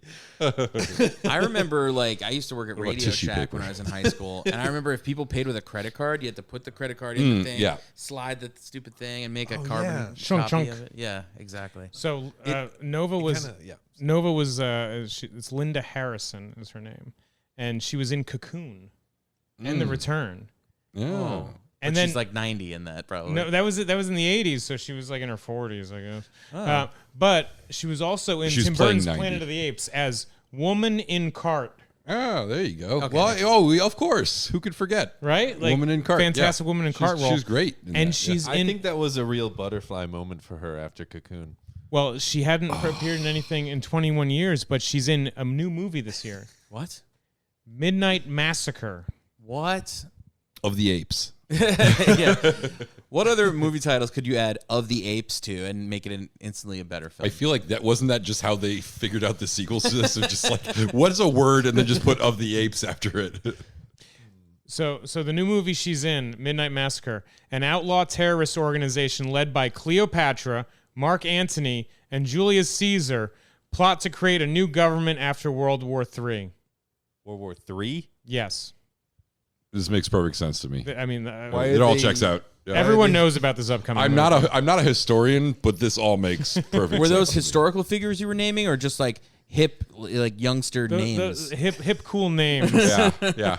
I hear Mark Anthony's coming back as a name, but not because of the famous politician. Is my daughter, Cleopatra. It's actually the singer. Yeah, the singer Mark Anthony. Well, I always get those two mixed up. I'd be willing to give it a try to watch that movie, but I don't understand what they think World War III is going to be about. I still can't get over the fact that people saw Smile and thought that was a bad movie or like not. No, I didn't think it was a bad movie. They thought it was whatever, fine, disappointing because they thought it was going to be good. They didn't watch the same movie. I mean, that trailer just made it look like it was like a colorful ring. What did you think of the score? I thought it was a good trailer. I loved it the was score. like very uncomfortable. Like the whole movie is dread. Like the whole movie, you're sitting there just like sweating, and like they do all these cool drone shots that where like the camera flips upside down and shit, and like the upside down camera. There's just random scenes where like the camera just lingers on a girl, and you just hear like like just weird noises. Weird like, noises. What? And it has nothing to do with anything. It's just you're making me want to watch this stupid movie. It's awesome. It was fucking awesome. I can't get over how good it was. I gotta watch Tar though. That's Todd Field finally made another movie. I love Todd Field movies. All two of them. He's 2 for 2. Yeah. But, I think In the Bedroom is great, and what was the other one? Little Children. Yeah, I read the book. book. Oh my God, Little Children. Yeah. What a weird movie. Yeah, it's very weird. weird. Oh my God. It's really good though. I love In the Bedroom. The breakout movie of what's that guy's name? The creepy guy in that movie. I don't know. He played the new Freddy Krueger. Jackie Earl Haley. Yes, yeah. This is not his breakout movie. He was, No, that was his Kelly Leak. He was a star of the Bad News Bears. Yeah, but this was his resurgence. He was also Rorschach, wasn't he? Well, he was was Rorschach, only yeah. Rorschach because he was in Little Children yeah, like the year before. Yeah. That's what I mean. And then he was Freddy Krueger, and then after that, people were like, okay, go back to the Bad News Bears. Okay, we don't have any more creeps for you right now, but when we need a new creep. Don't tell anybody. What is his line in Little Children? Don't tell. Oh, yeah. You better not tell. Oh, God, my God, that's what so a scene. fucked up. It's so fucked up. She's just sitting there like, You better not tell on me. Oh my God. That whole date is like one of the best sequences in any movie and also one of the worst. why don't you just tell our listeners because no one knows what the fuck I don't know what you're talking about. Nobody's ever going to watch Little to- Children. I was All right, gonna so Little Children is this thing. It's mostly about like Patrick Wilson and who is he married Kate to? Winslet. Kate Winslet. And they're like, Well, they're not married. They're they're having an affair, and in this whole suburban, whatever. It's a really good movie. Everyone should see it. But then it's got this subplot of Jackie Earle Haley, who is this like convicted pedophile who gets released from prison and goes back to lives live with his mom. with his mother in this neighborhood, and everyone knows that he's this convicted pedophile. stay away from him. Yeah. And he's trying to like sort of have a normal life, but it's hard because he's like this social pariah. And he finally gets this date. He gets like set up on this date with this woman. His mom sets it up. Right? Yeah, and I can't remember the actress's name. She's really good. She's been in some other things. But she's like kind of this timid, like kind of like she seems like the kind. She plays the character really well of somebody who might be willing to give this guy a chance. And they seem to get And along. they have this weird like chemistry and rapport. And then she drives him home and she drops him off at his house. And she has this thing where she's like, she tells him like she's like opening her heart up to him. And it's literally the last moment of the date. It's the last moment of the date, and she's like opening up to him, and she's just like telling him like, it's so hard to meet somebody, and I feel like this went really well, or whatever. And then she looks over, and he's like furiously masturbating and staring deeply into her eyes. And he says like, "You better not tell on me. You better not tell." And she just sits there until he leaves. I mean, doesn't she start crying? This sounds Yeah, exactly. she just starts like quietly crying as he finishes. It sounds exactly like the Joker. It's a huge spoiler alert for those who haven't seen the movie. It's a very effective sequence and a really good movie. It's an incredible movie. But it got Jackie Earle Haley a lot of work. We're at the lobotomy scar part. In Oh yeah, Planet of the Apes. If you're following along, How is Charlton Heston not figured out they're not baboons? I hate the part when she's like, "Oh, he's intelligent," and then he not only can he think, but he can reason or whatever. And he's like, "Oh, prove it right now that he can't think." And he's like, what are the 3 laws of apehood or whatever? And he's like, I know nothing of your culture. But also to Don's point, they say he's smart, and yet he keeps on calling them baboons. And I think for them, they'd be like, hey, clearly we're not baboons. This guy can't be that bright.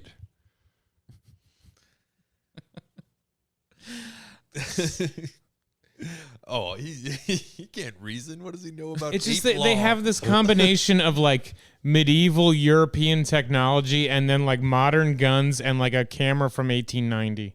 Mm-hmm. Yeah, that's what Lawgiver gave him. It's like nobody knew what the fuck they were doing. How do the 3 seashells work? And they have a presidential system in their government too. They have a big bureaucracy. I'm thinking, like, especially in their orangutan sect. Who won the first Ape Academy Award? Ape Academy. Who did? Do you think there's like ape sports? Like, do they have like a football league? Yeah, it was Charlie Chimpanzee. Charlie Chimpanzee. Who is the greatest NBA player ever? NBA ape, that's better. Yeah, it looks like their sport is hunting like humans, though. Which, just strictly speaking, with the story of what we see in Planet of the Apes, I think. See, his can we mouth fault them looks for pretty that? good. It's a lot of fun. It's crazy how much acting is in the eyes, because you really are just looking at their eyes when they speak. And if you really focus on the mouths, like, yes, you'll see that it's like not working the way you want it to. That's probably one of my problems too, is that I don't think my hearing is really good, so I tend to watch people's mouths when they talk to make up for it. So I think that a lot of times I'm just watching their mouths, and their mouths are just flapping like Muppets, and I'm not actually seeing the performances going on above the nose.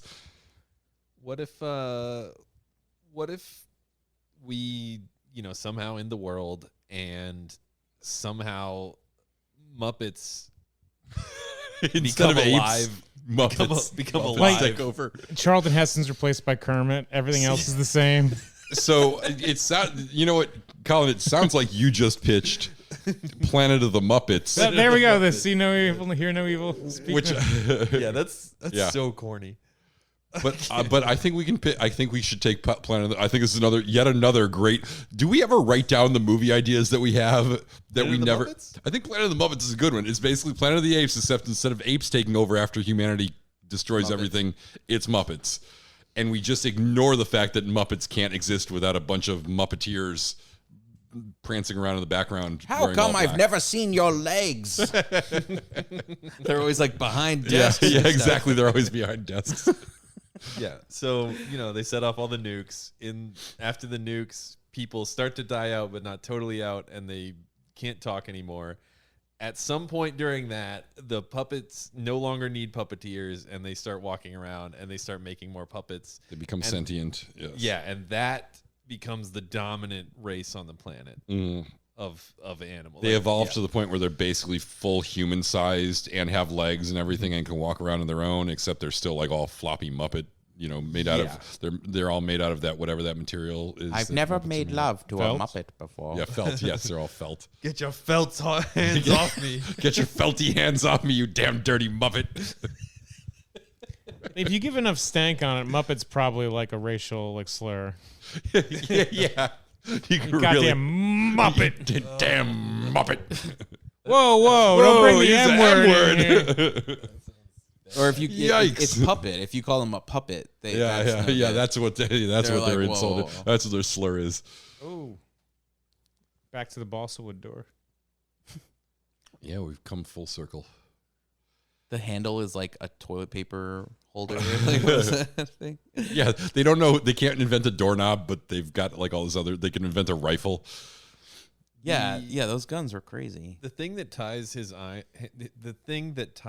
hands behind his back. You've got some nice titties here. Sorry, I got to point it out. We're seeing Charlton Heston shirtless and beaten talking to Dr. Zaius. And this is kind of exactly what I'm talking about. The way his hands are suspended behind him is such a strange angle, and he's like playing it up.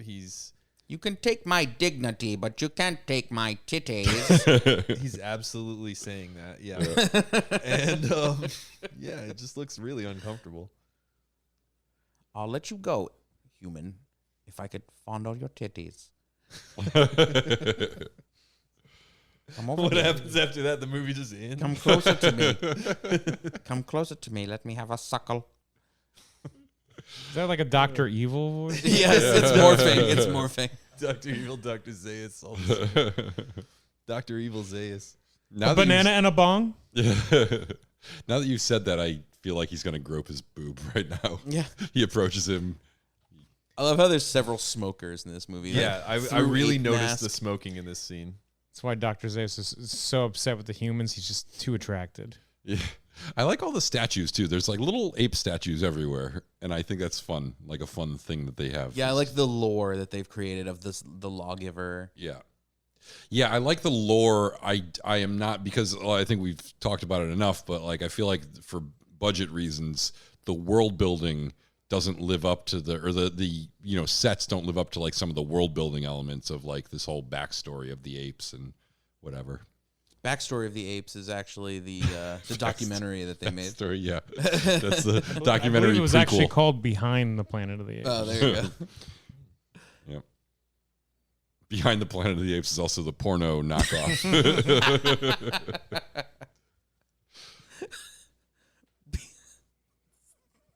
So stupid.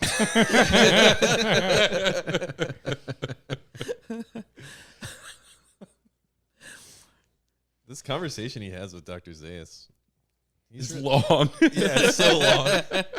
It's all about how Dr. Zaius is hiding something, and he just asks him so many questions. Yeah, Really I feel like this whole scene could have been like a minute. All right, I'm a 3 minutes. mutant. What if I'm not the only mutant? Is that what you're afraid of, Dr. Zaius? You say you're from Fort Wayne, a fort. Indiana. Indiana. Don't they call it like this mythical place? Yeah, or that like, your mythical home of Fort Wayne. That kind of stuff always makes me think of like Battlefield Earth, right? Is that the one with John Travolta? Yeah, where there's a moment where they're flying in a plane above everything, and they're looking down. They're like, I can't seem to see any of the lines that are on this map. They must have faded away over time. It's supposed to be like the state lines. Oh, yeah. Indiana. Sounds made up. Illinois, I could see, but Indiana. Ridiculous. Yeah, that thing he's wearing just looks painful. It does. I'm convinced that he's not comfortable. The way his shoulders hunch forward, too, it's like... That's lunch, everybody. Everyone just leaves him on set. Yeah. They don't take him out of it, but somebody spoon feeds him his lunch. Yeah. I don't know. Stop dribbling it all over my chest. All over my titties. Yeah, I do think it looks like Zaius is uncomfortable. It's the Saint Sebastian look from medieval artwork. Good call. That makes sense. Yeah. What is this? Saint Sebastian. He's the guy with all the arrows in him. He was always shown with his hands tied behind his back with like some kind of full of arrows, loincloth and a pierced side. In this case, he's pierced in the neck. So yeah, it does look like Dr. Zaius is like attracted to humans, I think, and he's just so uncomfortable. I don't know. I think he's just really into how intelligent Charlton Heston is. That's what he really likes about the humans. Yeah, it's not a physical thing, Colin. Stop making it all about his body. It could be. I don't know. It's another smoking ape. Yeah. I really don't think I like what is this character's name? Lucius or whatever? The jailer? I thought it just said Julius. Julius. No, not Julius. The kid. I think the kid is Lucius, right? Yeah. Who's Julius then? Julius is the smoking gorilla. The jailer. The jailer, my He's the favorite jailer, guy. Yeah. Yeah, but the kid character is so stupid. Like, what? That's a really unnecessary part of the movie. Well, is this his whole role, just to help them get out of... Yeah, because they're with Zira next time. Zira's like standing outside the room right now, just like waiting for him to do this. It's because she didn't want to hit him on the head with the stick, I guess. I mean, at least some of these apes can appreciate a nice blunt. Yeah. Yeah. It's like a 9-inch blunt. Yeah, they roll really long floppy blunts. Yeah. Guys, I thought we'd have a lot more to say about this movie. kind of I didn't. shocked. I was worried, and I was right to be worried. We spent a lot of time talking about like several other movies, and we still have like movie to go here. It's true. Did I mention Smile is awesome? Did I mention this mustard by Pavilions? It is really good, though. I kind of want some. I don't want to shop at Pavilions for separate mustard, but I'm gonna have to stop. Anybody watching the Jeffrey Dahmer show on Netflix? No. Just me. All right. Yeah. I forget I even have Netflix, and then I get the bill, and I'm like, oh yeah, I'm still paying for this thing that I don't ever watch. But You pay for Netflix? Yeah, and someday I'm going to cancel it because it's the thing that I use the least, and several people are going to call me being like, what the fuck, dude? We've had this for like 10 years. Why are you canceling it? I get like family members who text me and they're like, yo, what's your Hulu password? I'm like, it's the password I use for everything, so I'm not just going to text it to you now. I forgot how much she's in this, the mute girl. She's like in every scene. He needs a sidekick. No lines. Well, besides she's a bona fide extra. Taylor, none of them actually able to even speak. And so now they're helping him escape to go to the Eastern Desert. The Forbidden Zone. Forbidden Zone. Because there's going to be some kind of proof of a previous human civilization that was very advanced, much more advanced than the ape civilization. Yeah, I like the whole thing of like, this movie starts out and you think that the apes are just ignorant and they just don't know, or that there were societies before them. Right. But then as the movie goes on, it's revealed that like some of them do know, but they're just keeping it a secret. They don't want the word to get out. There's a lot of parallels with just like human faiths in that regard. It's like there's a lot of people that say like, oh, the world was created in 7 days. They know it's not. Yeah, it's a tenet of their belief system. Zeus is trying to maintain social order for a society that is barely held together. Yep. And all they've got that keeps them together is the forefathers' religion that tells them that they have these rules they have to follow. Mm-hmm.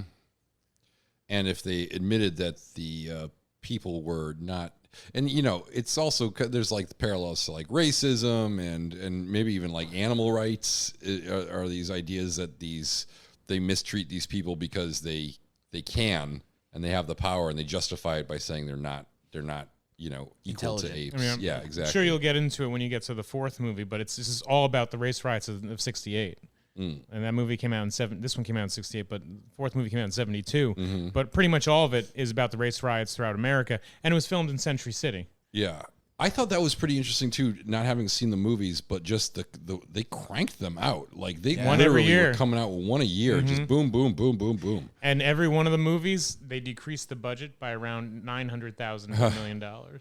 So this was like a $5 million budget, and it went on to make like $30 million for the time. It was one of the best performing of the year. Yeah. But every other movie that came afterward, they just kept decreasing the budget, and it shows. They probably shows. They probably felt like once you got the ape masks, it's like you just glue them on new people. And in the second movie, they reused like half of the sets. Yeah. To my memory, I seem to remember that Conquest is one of the better looking ones. It's like modern and like shot at night mostly, and like I just remember it looking a lot cool. of fires, and like the black skyline behind it. And then I always remember that the last one looks the worst. The last one looks a lot like the second Ewok movie. If you guys watched the Ewok Adventure, yeah, I remember that. It was a dark time in our history. She's pointing to something. I think she must want to make love again. Nova.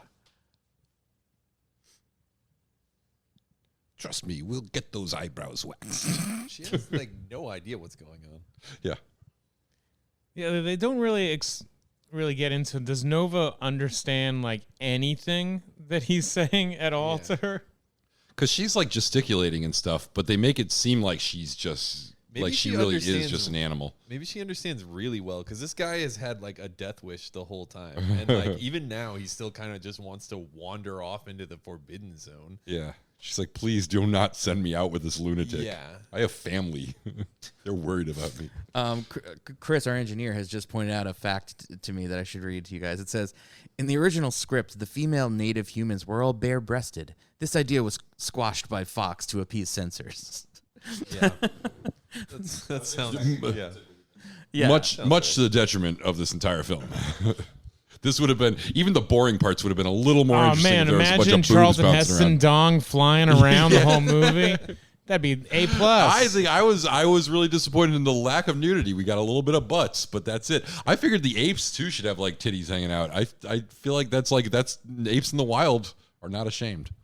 Wait, Don, would it be Free the nipple. A plus or would it be ape lust? Ape lust. Ape minus. Wow. Yeah. I mean, there could have been more toplessness. I love these matte. Is this a matte painting? This looks like a matte painting. I don't know. Yeah. Or maybe a... Because where's the camera right now? I think it's like I don't know if it's a matte. I think it's a composite shot. It's definitely not real, is I think what we can all agree on. I don't think it's matte. I think they've compiled 2 or 3 different shots for this. I love this shot.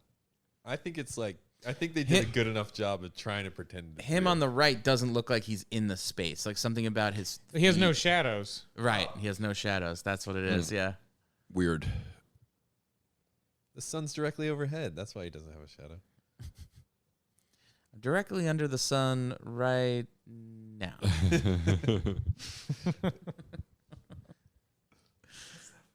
Simpsons. Of course. It's Chief Wiggum. I never realized, like, as a kid, but as an adult watching The Simpsons, like, every single line out of Chief Wiggum's mouth is, like, the last thing you want to hear a cop say. It's like... Make them away, toys.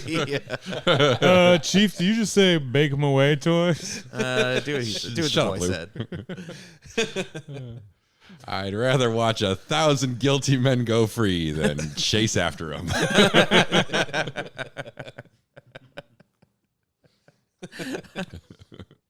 Oh my God. We should have just done this show about The Simpsons. Yeah, we've gotten to this Simpsons quotes portion of the broadcast. Why does he shave? This is another thing I don't really get. Why does he? Because listen. And why does he keep talking to the kid about it? And he's reclaiming his humanity. Back then, like, he has a line about, like, only weirdos would have a beard. Yeah, because it rhymes, weirdo and beardo. He's trying to, like, do something for his appearance so that he can, like, flex on the apes, and he's like, I'm actually prettier as a person. Yeah, but they actually don't have hair on their lips either. Yeah. So I mean, I don't know. That's such a flex. I don't know what the fuck he's doing. It's really confusing that he would shave. Yeah. And then why not kids your age wore As somebody who prefers to be like a little more clean shaven, I think in this context, like post-apocalyptic ape planet situation, I would just be like, fuck it, I'm letting it go. Who am I trying to impress? This girl who doesn't speak? I think this is a symptom of the time it was made. It's 1968. You've got the rise of, like, the whole hippie movement. Charlton Heston is not one of those kind of guys. Yeah. So he's differentiating himself from being just a dirty fucking hippie. Yeah. Although not really thinking about his sort of forced life partner here. Who probably prefers a guy with a little hair in his face. She hasn't seen clean. She's never seen clean shaven before. I don't think she preference one way or the other, but she probably doesn't give a fuck if he shaves or not. Well, she also has shaved legs and no armpit hair, so yeah. Oh, so maybe shaving is most of the time. Yeah, I mean, shaving is, I guess, a thing for the women in their culture, which makes sense. See, the guns make an appearance again. Yeah, those guns are cool. Guns are cool, just cool in general. I mean, we're pro-gun on the show, I think. Charlton Heston is... We're pro-pointing guns at people. Yeah, we're pro-killing people, right? I mean, that's what we're saying here. We're pro-murder. But what is this... What is he talking about, like, with the kid? Like, saying that people, once you go over 30, you're not cool or whatever? That's true. It's the Logan's Run tie-in. But he doesn't know anything about ape society. That's a big plot point. Yeah, how long do apes live? Do their years work the same? Like, is it like dog years? That's the best line in the movie. What did he say? I didn't realize man could be monogamous. Oh, yeah. That was hilarious. What the fuck? Yeah. He's staring at Charlton Heston as he says it. Oh, just random update. The lava lamp, the blue lava lamp is now flowing pretty majestically. Yeah, it's great. Yeah, you notice the metallic kind of... Yeah, you definitely get... I mean, it's worth it. It's worth the wait. Longer, It's worth the wait. It's actually my favorite, and that's why I was so sad that it was so sad looking before. But now it's really doing its thing. Turn that frown upside down. That's Good right. things come to those who wait, Harris. Mm-hmm. Good things come to those who ape. Good I things just want to come put to ape in those who everything. ape. Yeah, it's pretty tempting to put yeah, it's ape in compulsive now. whatever, yeah. It's And then eventually we're going to get to the classic ending of this film. Do we have anything to say before then? Should we just start wrapping it up? Because I think we should, because seriously, we'll this get there. is- I yeah, think they could have had there's more a lot of stuff dead air here. in the cave. I think I don't know if they shot the cave sequence towards the end or they knew it was towards the end of the film, but there could have been a lot more like old garbage from the. That's what this movie needs. yeah, like more the- garbage. like the doll and Yeah, it like could be more. like, some more more in, shit. along the lines of. But the would doll. that have because I was surprised when the doll was there. I was like, oh, that kind of gives away the whole ending, right? Like there's that twist is a little like if you haven't figured it out already, you definitely are figuring it out now, right? The movie gives it away. Everyone must have been dumb. I think it has to give it away a little bit because then you feel more sorry for him when he's like, "God damn you!" Yeah, but I also feel like less sorry for him because I'm like, you moron! You saw like baby dolls and shit, and you were just like, this No. can't be Earth. He's You know? not. He's not just trapped in this wilderness where he's gonna die. He also like was being really stupid in front of those apes the whole time, not realizing that. His whole it is pretty they dumb. put him on trial, He's and his super case dumb. was I'm a spaceman. Yeah, super dumb. What a Well, moron. I think you'll be pleasantly surprised in the next movie because I think they explore the cave a little bit further. Oh yes, they do.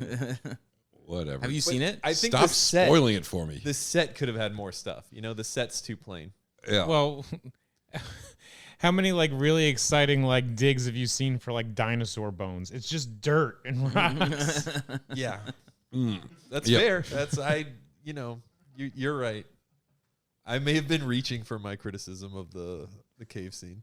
But like one VW Beetle, is that too much to ask? That would be sweet. Like in the wall, like half excavated, like a like a. They're like, "What's that, Dharma Dr. kind of thing. Zan?" Yeah, exactly. Oh, it still works. When Chris, where's Chris from originally? Chris, where are you from originally? Orange County. Did they have Gadzooks when you were young? Like the It was a phrase? store in the mall. The phrase. Yeah, no, that's not the phrase. No, say nobody's Gadzooks around ever here? said Gadzooks in the OC. Because I know, Don, you're from New Jersey. Yep. Matt's Long Island. Harris is Connecticut. So you never went to a Gadzooks, right? Nobody's ever been to a Gadzooks. no one's ever been there. It was a store in the mall, and all of them had According to you. all of them had the trunk part of a VW Bug in them as like a shelf display for their goods and wares. That sounds like Must be a Texas thing. that sounds like a Fry's maneuver. Yeah, it's but very they sold fries. clothes at Gadzooks. It's like a quarter of like an alien ship crashed into the Yes, ceiling Right, kind of thing. yeah. Man. Gadzooks. Is Fry's still stupid around? name. I know Fry's was in the They declared bankruptcy. Nope movie. Yeah. Oh yeah, which The is weird ans- because the they answer might be nope. closed a while ago. Yeah, I What think does that's this prove? maybe that's why they could shoot in so Yeah, many that makes fries. So he recognizes it as like a recognizable human doll. Do they have? It's made of plastic though. Yeah. So does his granddaughter have a plastic human doll? No, they don't recognize plastic the material. They recognize doll the form. So he doesn't go Apes. like, look at this amazing lifelike human baby. No, he says earlier they say something about how they had different like production materials than they're even capable of having, like metallurgy and stuff like that they don't know. But what's stupid is that Charlton Heston's character should have been like, holy shit, I've seen that. That's a doll from my home planet Earth. How did that get here? Wait, I'm on Earth. You blew it up, you maniacs. As soon as he shaved, he got even smugger than he was he before. really He's did. He's He really really did. smug for like a captive slave type character. Also, we've talked about his arc before a little bit, but he's got a really interesting arc in that he goes from like hating humanity and thinking that it's useless to fighting for humanity and wanting to escape and free humanity from ape culture to then at the end being like, man, you blew it up, you fucking maniacs. He wants to- humanity does suck. I knew it all along. He wants to meet a humanity that's better than the version that he knows, and instead he meets a society of apes. I got another Chris Gill fact over here. He's just digging through IMDb trivia here. It says, when adjusted for inflation, this movie holds the world record for the highest makeup budget. Then it was $345,000, which represented about 17% of the total budget, $2 million. No, so I read that wrong. I thought for inflation that means that their makeup budget was $2 million, but that's not the case. That's saying that this movie's budget was $2 million, and the makeup budget was 17% of that. Oh man, that was so many numbers. I don't understand a single thing that you said. I'll tell you something. That budget sounds made up. Yeah. There was no budget. They actually went to the Planet of the Apes and just because filmed I a see documentary. a budget of $5.8 million. Yeah, this trivia is wrong. But the important thing is, still looks like masks. I will do my Planet of the Apes. I try and think. Are there any movies before this one that have more realistic, comprehensive makeup that you do like? I'm trying to think what else would have come before this. That's a good question. I mean, Frankenstein and the Universal monsters. Yeah, like those. But those but that's look, just one person. Yeah. But also those are, not this. I mean, I admit that they're at a disadvantage because they're trying to make monkey mouths on human mouths. I grant you that, but I still don't think that I have to act like it. They pulled it off. I'm telling you, that's a real chimpanzee. It's like in Trading Places, made a few years later, many years after this, where they have both a real ape and a fake ape, but they're both fake, and they both look terrible. And it's like we never really figured this out. Or like 2001's another good example of those things. I mean, we don't get the full view of those, but they're not like articulated in any convincing way either. I think those actors are doing a better job of conveying simian movement, but still not like totally convincing, So, I mean, I just don't think the technology was there yet. Tim Burton nailed it, and that's, I think, the only thing that they nailed in that movie. Yeah. Paul Giamatti. Yeah, Tim Roth.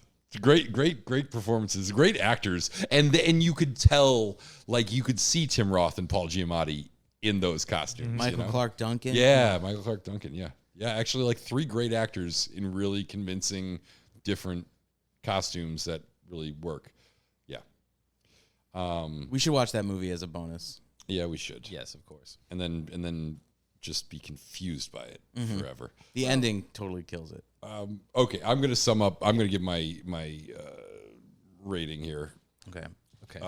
This is I was pleasantly surprised by this movie, even though I did fall asleep and watch it in two different sittings. It drags all through the middle with all the talking. It is very like Star Trek in that it's like not about the action. It's about like the discussion of the larger implications of it. And I think it loses something in the whole twist sort of being so widely known already. It's hard. It was impossible for me to watch this with fresh eyes. And it has been since the first time I watched it, which I think was just a few years ago. But I did love the filmmaking. I thought the opening was excellent. Like everything on the spaceship through when they get captured, I think is great. I think that's brilliant. Like I said, the trial and is he intelligent? Blah, blah, blah, blah, blah. All bored me to tears at times. But I thought the performances were really good. Heston's good. The lady who plays the main chimpanzee is good. Kim Reynolds. Kim Reynolds. She's very good. Yeah, Roddy McDowell's good.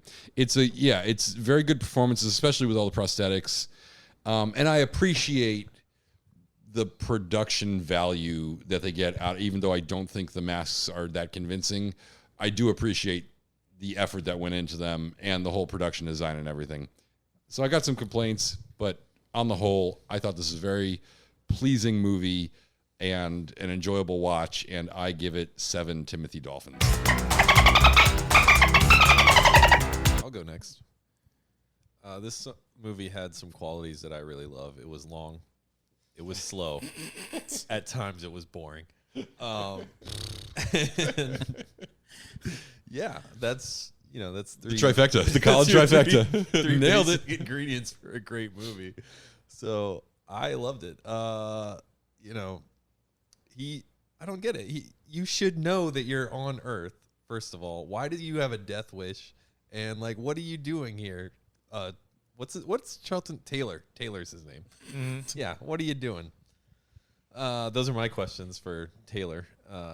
If I could ever ask them. And, yeah, Cornelius, he seems really chill. Like, you know, if he seems like if he wasn't, you know, so confined by the constraints of ape society, Cornelius would be really chill, you know? Regular Charles Darwin.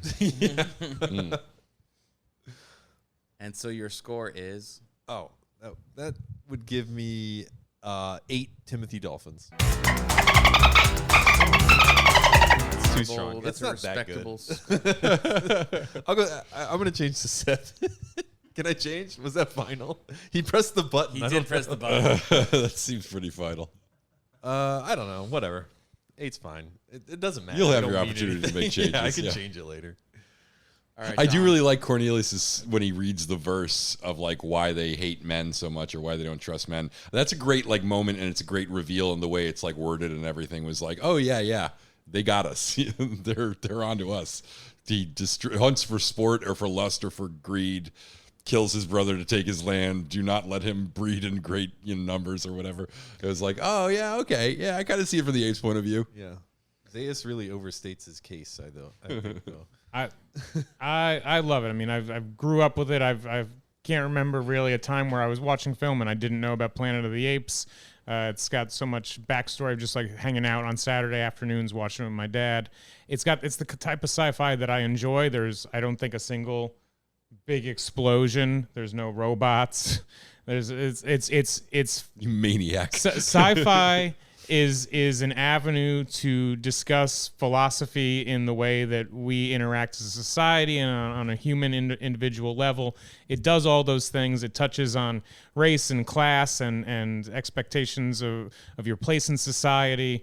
The makeup, I mean, even though Harris doesn't buy it, doesn't make them look like real animals, but it's cool that the advances that they were able to make with it. There's a hot ass kiss scene between the chimpanzees and the humans. And her eyes are doing a lot of work here. And Charlton Heston's titties. Charlton Heston's character, I can't think of like another like sci-fi protagonist that in the 50s, 60s, not until like we get later in the 70s, that is so like flippant about everything. He doesn't give a fuck. I just love almost every aspect of it, even, and if not even, especially the stuff that doesn't look particularly convincing. I just like the charm. So I would give that 9 out of 10 chimpanzees. Oh, I feel better about that. I'm going to say I was overhyping it. Well, your description, you shouldn't have gave it that rating, but... My description was great. Your score can be independent of other people's scores. You don't have to judge yourself by what we all think. No, I got to compare. I don't know. I'm not... And Dr. Zaius being John Denver is great, too. Yeah. He does have very John Denver hair. Give me the usual. He just points to a picture of John Denver on the wall. Yeah, I think a lot of what you guys said is what I'm thinking, except for what Harris said. No, I think Don, your words were pretty poignant in the way that I feel about this movie. I haven't watched the sequels in a really long time, but I definitely watched them, in marathon form as a kid as well, and they hold a special place in my heart. And I'm excited, honestly, to. The kid, the way he runs and walks and stuff is really dorky. Sorry, the Lucius character. Mm-hmm. Colin, I'm with you there. I wouldn't call this a perfect movie, but it is a classic by all means. It, whether you like the makeup or not, this movie was a hit, and I think the box office history will tell us so. And like culturally, that this movie has lasted way longer than most other movies from this time. It's quotable. It's got a lot of like classic scenes. The ending is one of the most classic endings of all time.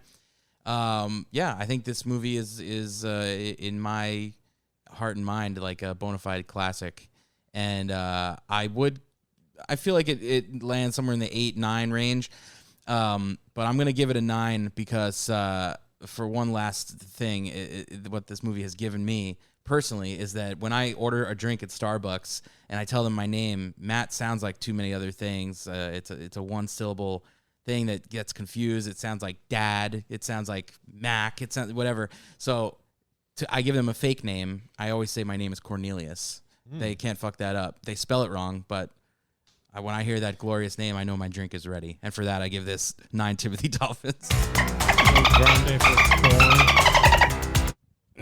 What if they spelled it like the band spells it with the K and a backwards R? Oh, that'd be sick. Of course. That's when you take your drink and you look up at the guy and he just like winks at you and you're like, yeah. He's gonna tell you you got the life. That's for sure. Oh God. I agree with what he just gives you the drink and goes, "Are you ready?" No, he starts speaking that language. That's the noises that Jonathan Davis makes during the song. I agree with what Dom said about the best sci-fi movies are like, sort of like philosophical, investigations into ideas, and they have to have like high concept ideas behind them. I just also need Arnold Schwarzenegger blowing things up. That's like my requirement, is like the best sci-fi movies combine some big idea with a bunch of explosions. Yeah, obviously this is like an era of filmmaking where like the action movie as we know it today is not really a thing. And in like 20 years from now, or from when this is made, that's when they sort of integrate like the. And this is why I feel like Soylent Green and the Charlton Heston trio of Soylent Green and Omega Man in this movie, which are like great conceptual movies, but the action sucks. They're thinkers. Yeah, exactly, and that's why like where these movies really hit their stride is in the 80s and the 90s when people were like, oh, we figured out how to do the action and we already have the sci-fi thing down. Let's just it's the difference between Star Trek peanut and butter Star on my Wars. chocolate. Yeah, exactly. And it ended up being much more exciting. Spaceballs. Well, shit. There goes the planet. So in this shot, actually, the next shot where they reveal the Statue of Liberty, that is a matte painting extension. Yeah. It's already obvious that it's the Statue of Liberty, But though. also a great reveal, just the way they have sort of the thing come into frame in the foreground, the statues, like the crown come into frame in the foreground as he's riding the horse. They end up perfectly framed, and then you get that little slow punch in zoom.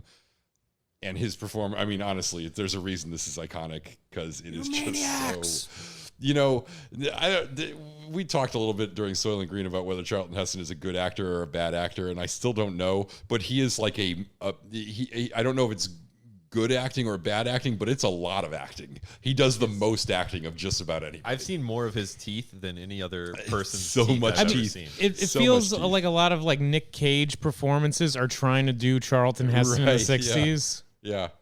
I could see that. Yeah, he is acting all the way. He is acting super. Just the max amount of acting possible. What is Nova thinking there?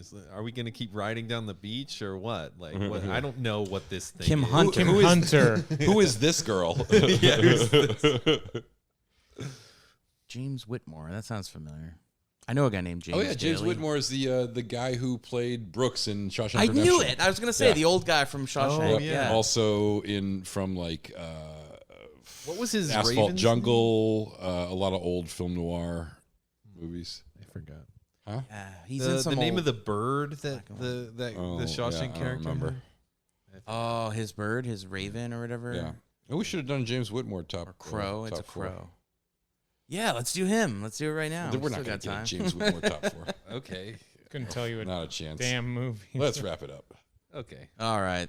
Yeah, we've done all our ratings, right? We've Yeah, done we've it. done Yeah. all our ratings. We've given this a license to watch. Pretty high marks. Yeah, pretty high. Well, I mean, it's only downhill from here, I think. I don't know. We'll see. It's kind of like a seismograph. It goes up and down constantly with every single It's iteration. like Star Trek, where It's all like the Star odd Trek. ones are good or bad or something. I think. I mean, this is my memory. I think it's 1, 4, 3, 2, 5. 2 is like Oh, you're right. 2 should be higher. It's really bad, but it's so campy and bad that it's elevated because of it. I remember really liking 4. And 3 is like fun, but it's like it gets dark. 3 is also in like at the time it was like 1970, so it's the modern world in like the 70s, and it's like a circus movie, which is very strange. It doesn't have as much sci-fi besides them being talking apes in a circus. Yes. But 4 is so much darker. They've changed the ending. I mean, you'll get into it when you get to the 4th one, but it had a very dark ending that tested so poorly. They're like, we can't refilm anything. We're just going to zoom in on a character's face and have a monologue that makes it happier of an ending. Well, now I'm looking forward to checking that out.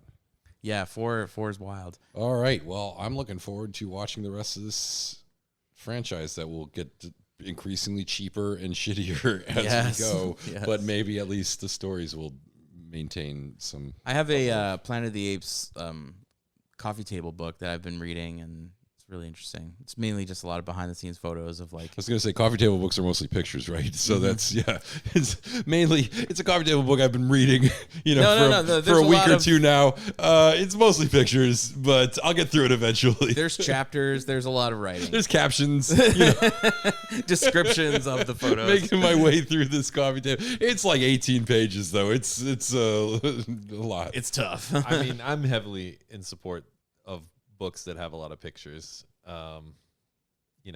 All books are good, but yeah, books with pictures, like I read a 200-page book and only like 40 of them were pictures.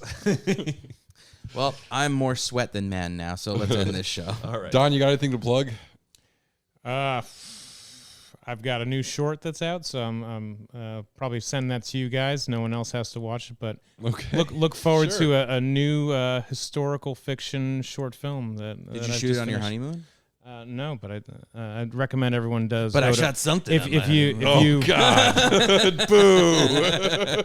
You're talking about loads? No, I meant a dirty film. But a load. Oh no, too. I was definitely thinking load. Yeah, no, oh boo, everything. No, let's just end this. I hate every ape I see, from chimpanzee to chimpanzee. You'll never make a monkey out of me.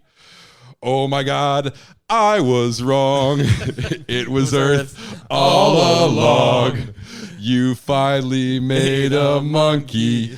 Yes, you finally made a monkey. You finally made a monkey out of me. I love you, Dr. Zaius.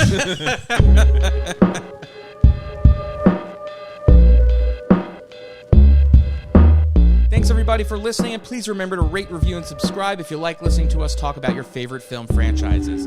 As always, thank you to Chris Morocco for banging out another classic remix for this series, and please remember to subscribe to our Patreon for just $1 a month over at www.patreon.com/L2W. That's www.patreon.com/L2W. Help support the podcast by joining, and you get instant access to over 50 bonus shows that feature us covering non-franchise classics and so much more every single month. Again, that website to join is www.patreon.com/L2W. License to Watch is a part of the Fandom Limb podcast network, so please be sure to check out some of their other awesome shows, and also be sure to join us again next time for Beneath the Planet of the Apes. You maniac! You blew it up! Oh, damn you! God damn you!